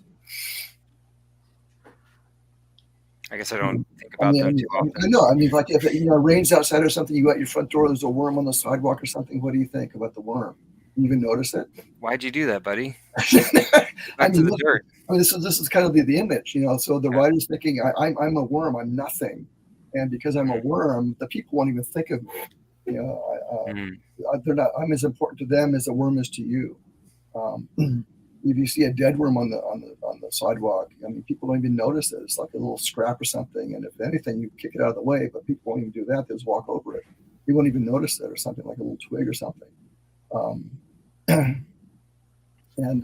So this is the part of the whole context of the psalm. The writer is in distress, crying out to God. He feels like he's been abandoned. He feels like he's worthless. No one cares about him. The people don't care about him. He views himself as a worm because that's the way people view him or something. This is like the whole context of the psalm. And then, of course, Jesus is quoting this thing on the cross. But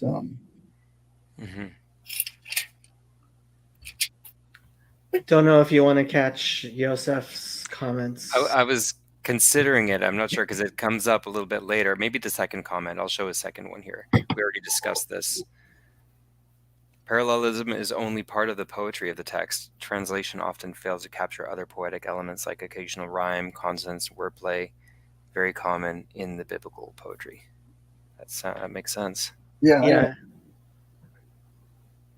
I was focusing on the parallelism. I know other parts they can't be translated. I mean, I know that. I'm aware of that, and I've read Greek poetry, and Old English poetry, and you can't translate all these other things. That's what's so beautiful about poetry, all this other stuff. But with Hebrew poetry, the parallelism can be as a rhetorical device can be translated. A few times I've mentioned to people that the Bible is filled with puns, or it's very funny at times, and more than once people have thought I was being sarcastic. because they can't imagine the Bible being filled with puns. Oh, it is. That's one thing that I like about like the Revised Standard, because often they'll pick up on all of these puns and they put them in the notes or something. I'll be reading along and I'll see something and I'll think, oh, here's this interesting thing, and I look in the note and there's Hebrew says blah blah blah, and they'll even say it's a pun, and I can, by looking at the words, even if I don't know what that means exactly, I can see the relationship between the syllables and everything. You know, like in Isaiah, I think it was chapter 7 or something. Isaiah's son is his name is something like Hosea. You're thinking.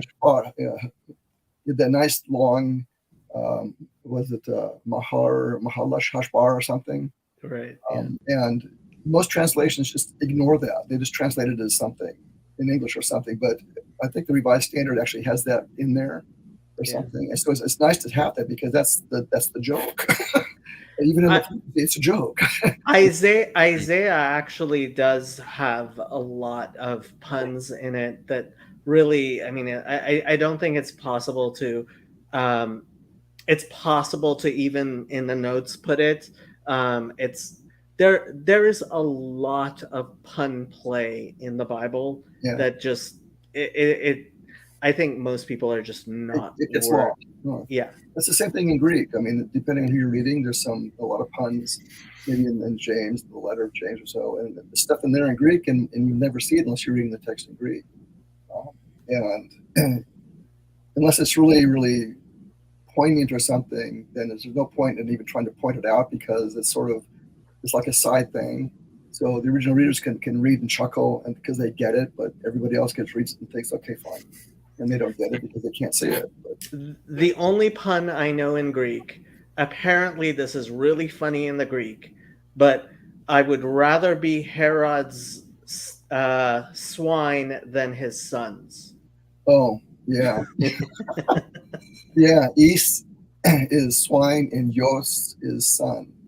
So if you with the modern pronunciation, ის, the spelling is usually U-S. And then son is Ios, so U-I-O-S. So is and Ios. So especially if you see it written out, you know, o Iosmu or Yismu.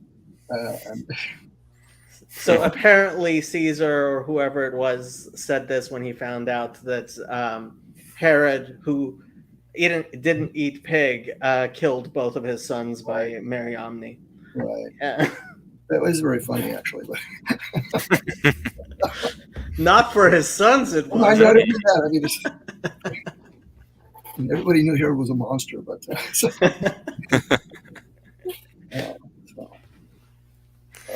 I'll also go ahead and show Joseph's other comment here. It says, but the lion later in the psalm is unique to the Masoretic text, not the LXX or the DSS. What is DSS? Dead Sea Scrolls. Dead Sea Scrolls, okay. Oh, it's not in Dead Sea Scrolls. Well, so, okay. First of all, I have to say that the Ka'aru versus Ka'ari in the Dead Sea Jacob and explain what we're talking about. This because this happens later. We haven't gotten to it in the psalm yet.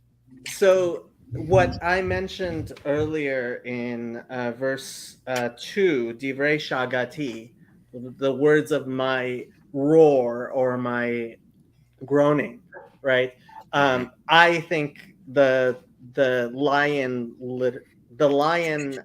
imagery is actually all through the text. I mean, I did look, and there are other places where even Christian translations, like in verse 22, Hoshieni mipi aryeh, right? Even Christians will clearly say that it's talking about a lion, but in verse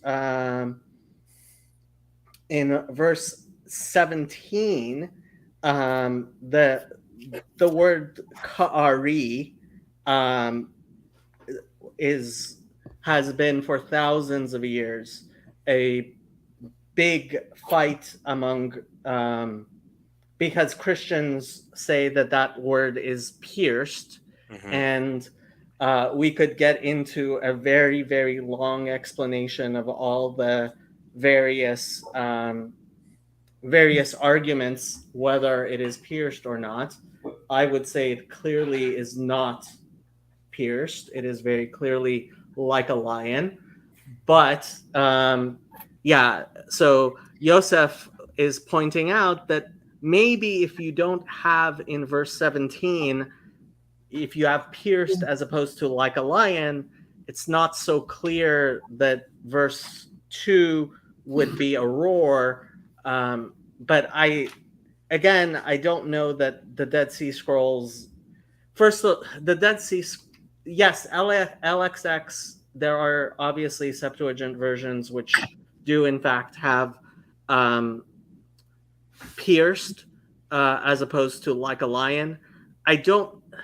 The arguments regarding the Dead Sea Scrolls in the Hebrew, I think, again, Christians for theological reasons try very, very hard to find ways of justifying pierced, whereas honestly, I just think they're obviously forced.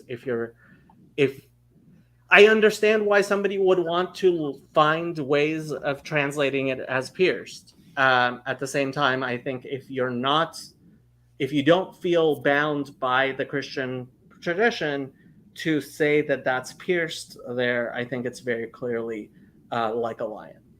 So.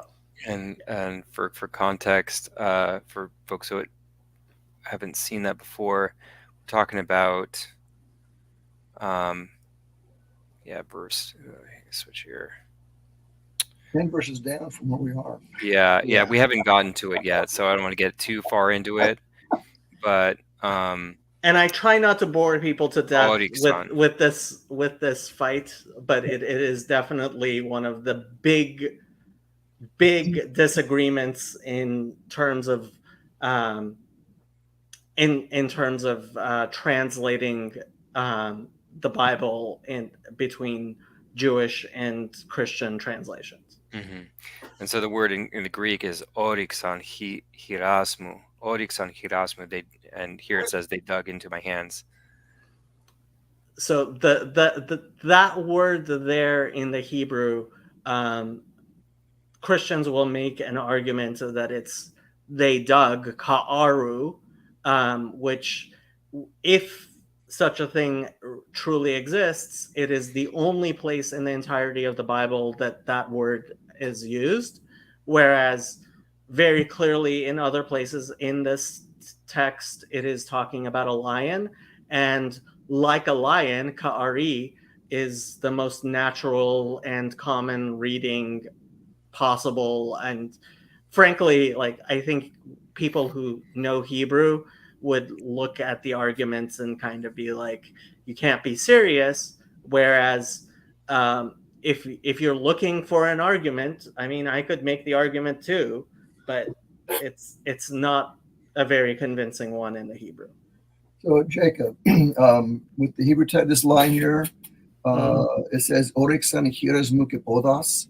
So the whole thing is they dug or whatever, and then my hands and feet. So if ώρυξαν is this phrase about lions, is it saying that my hands and feet are like lions? No. So go up a little, Tim.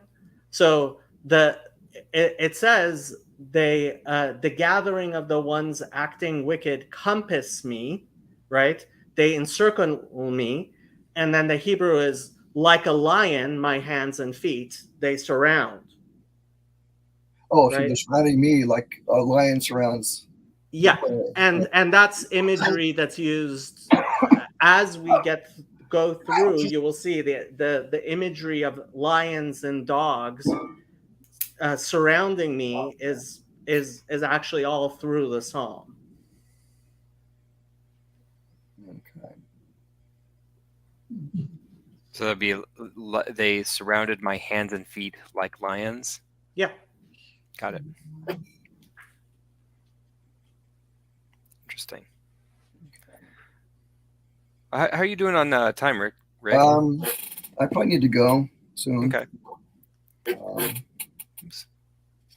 So let's we can wrap it up then. Thanks for.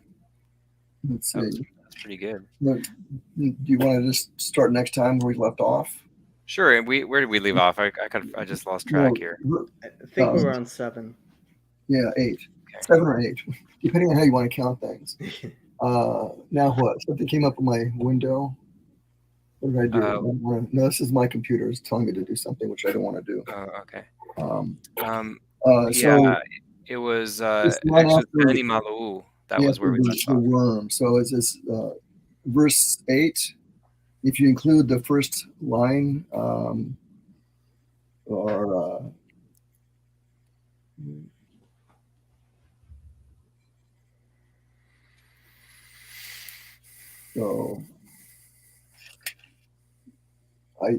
because I know the thing you had up on the screen was the numbering was off by 1.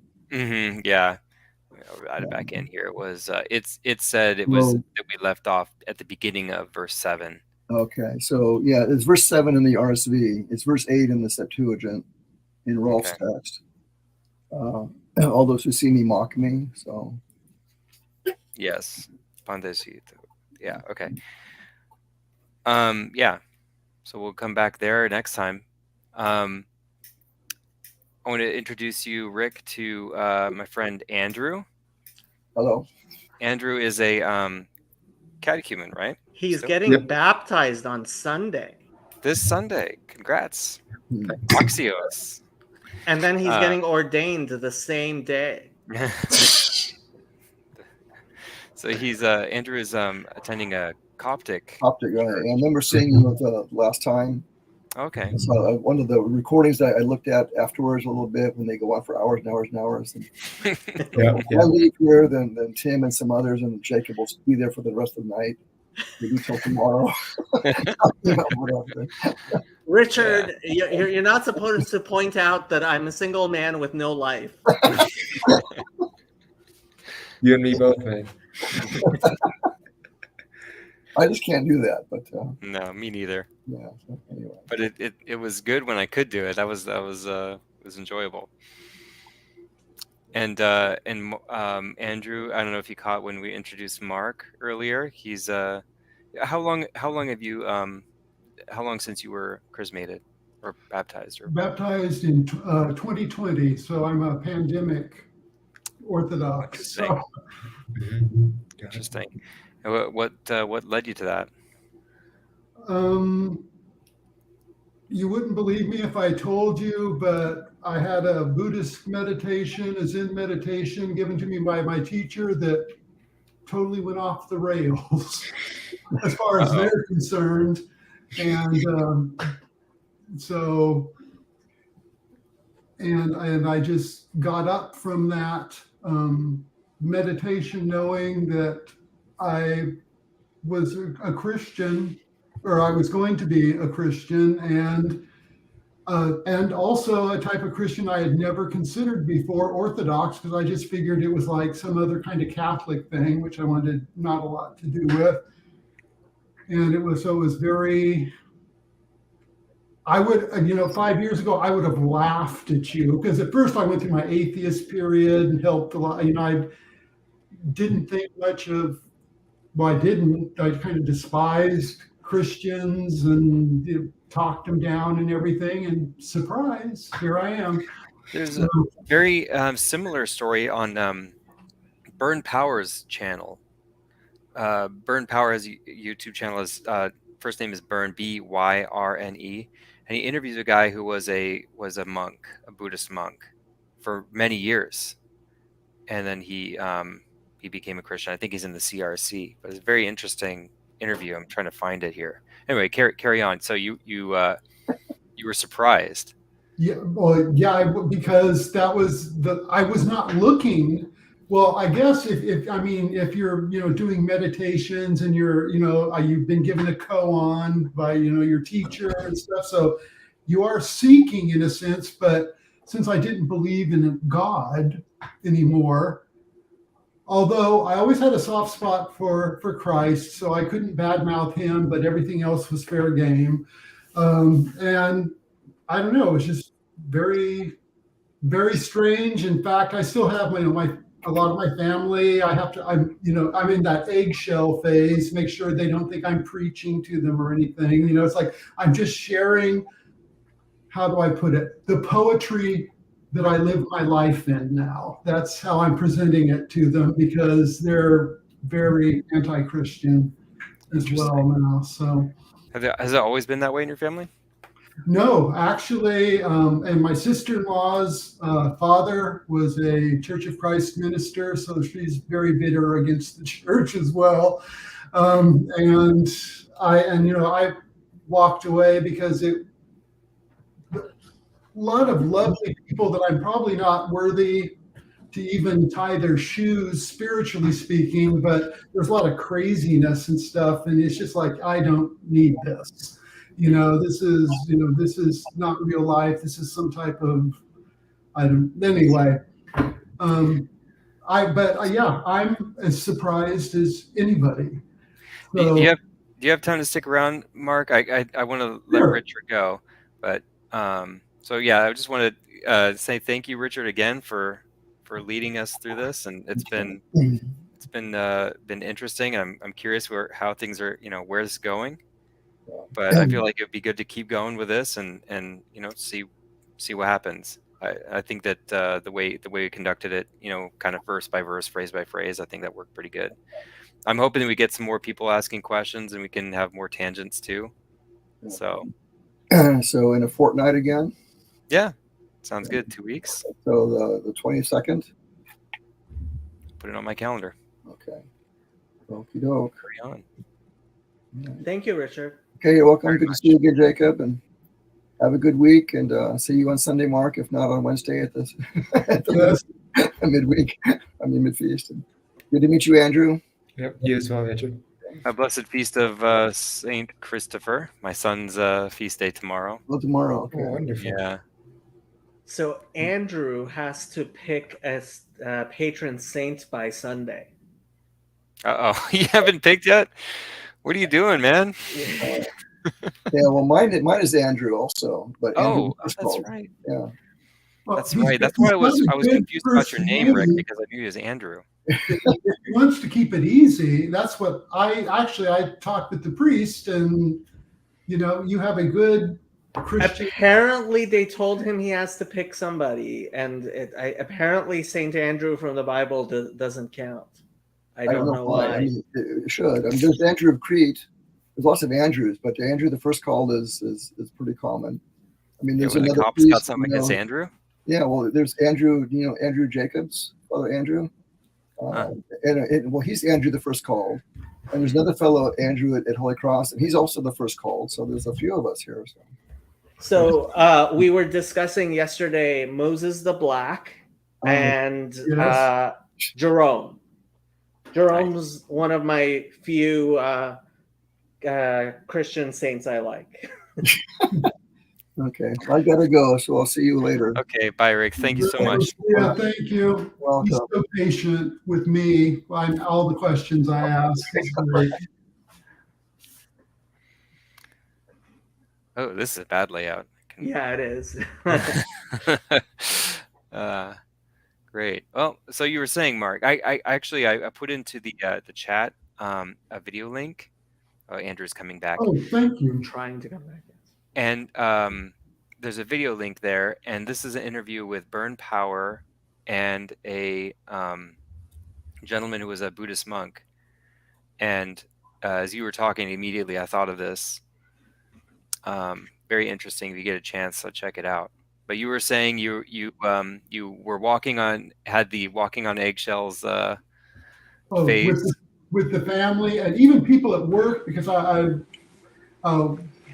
worked for the governor's department of finance. I was a senior IT, and so a lot of the people I worked with, I actually had people say, but only stupid people become Christians. And what are you going to do? And I was not even a catechumen yet. I had only just started going to the church, and I just mentioned it. And all my buddies, of course, because I was the gray back, but we were the ones. And so it's like I kind of demoted myself in their eyes. But what are you going to do? I definitely saw a lot of that, and so I recently invited my father to come to Chino, and that's going to be interesting because he thinks religious people and people and psychologists are all crazy. So it's going to be an interest. If he does come, it'll be very interesting.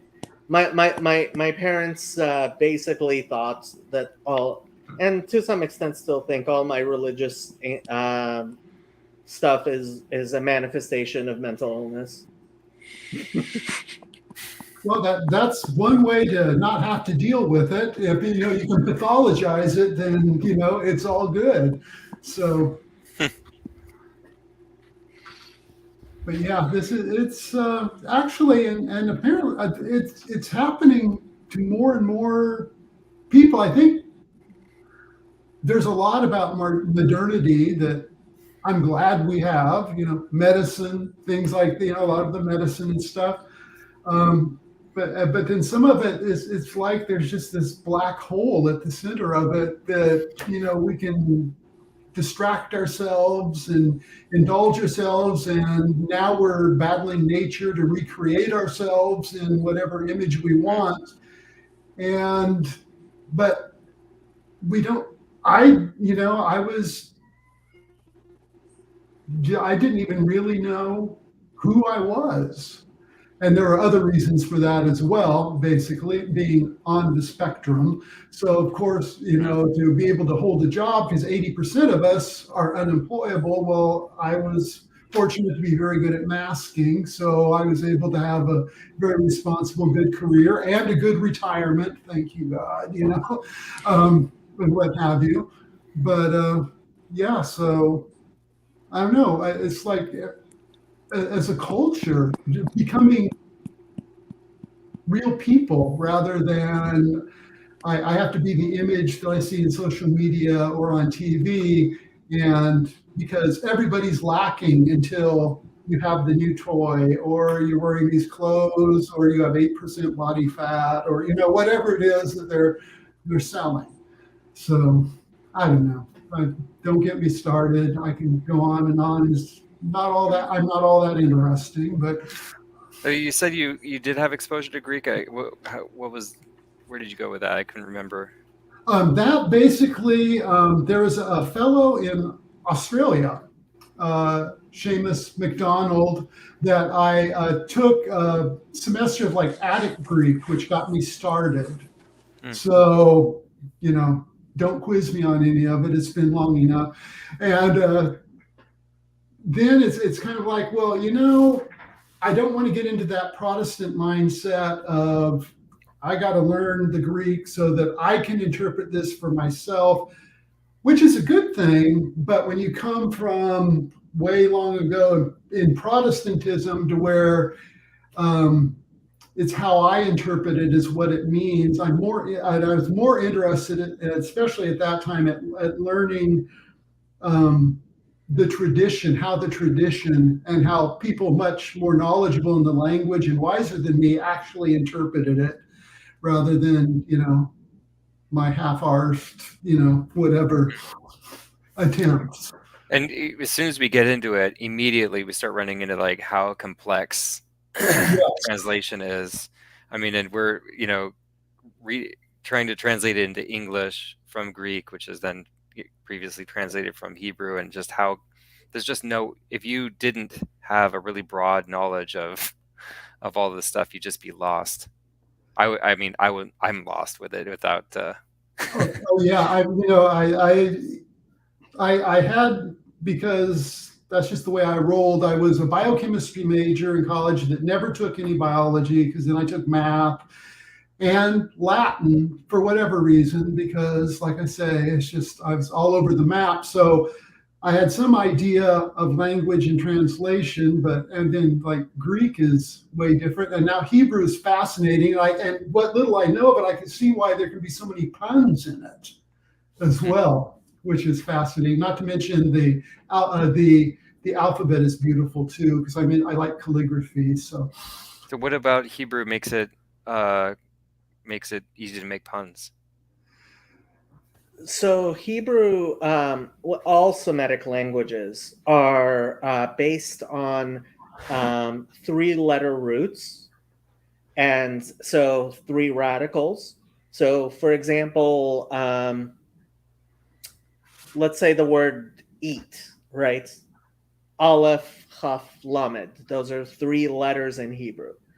And based on which structure it's put in and which tense, there are 4 tenses in Hebrew, and the prefixes and suffixes around it, and it takes on different meanings, but it's based on that root. Now, what you can do is sometimes there are roots that sound similar, right? So ochel and kaleh, for example, right, have 2 of the same root, but the third root is different. And kaleh means to be destroyed, right? So consume, destroy, right? And sometimes they're actually very different, but you can use different roots in the same construction, or you can use the same root in different constructions. One of the puns that absolutely blew my mind, in Malachi 3, I believe it's still in Malachi. So in Christian Bibles, Malachi 3 is split into 3 and 4, whereas in Jewish Bibles, it's just 1 chapter. And in Malachi 3, it has this verse. It says, "Can a man rob God?" Right? And that word "rob" there is it's a very particular root that is kovea, right? That doesn't actually get used in most places to mean rob, but it's a pun with the word Jacob, with the name Jacob, which has the same root.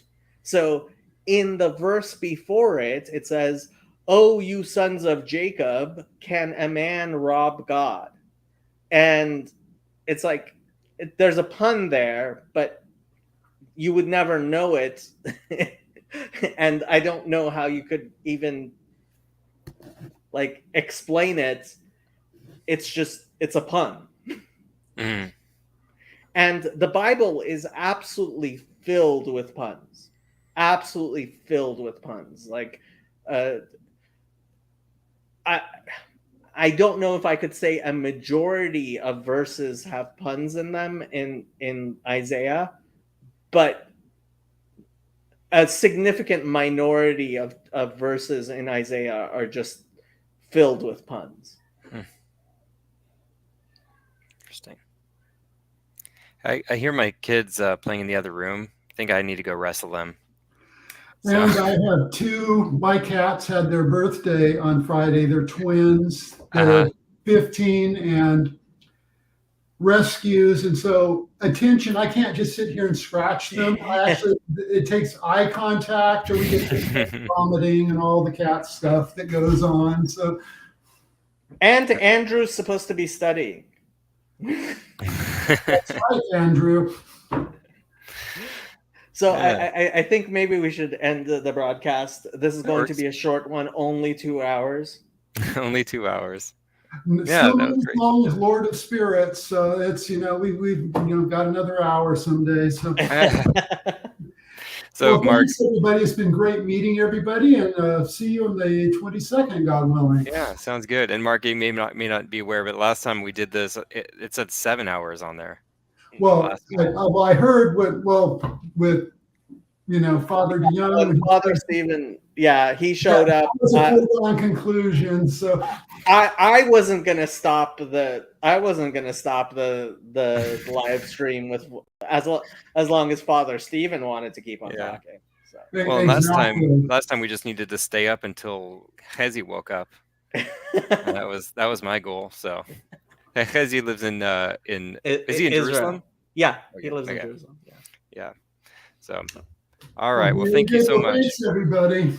Thank you, Mark. Hey, thanks for dropping by, Andrew. Thank you, Jacob. We'll see you guys and see you when I see you. Don't forget to end the podcast. Okay. Bye.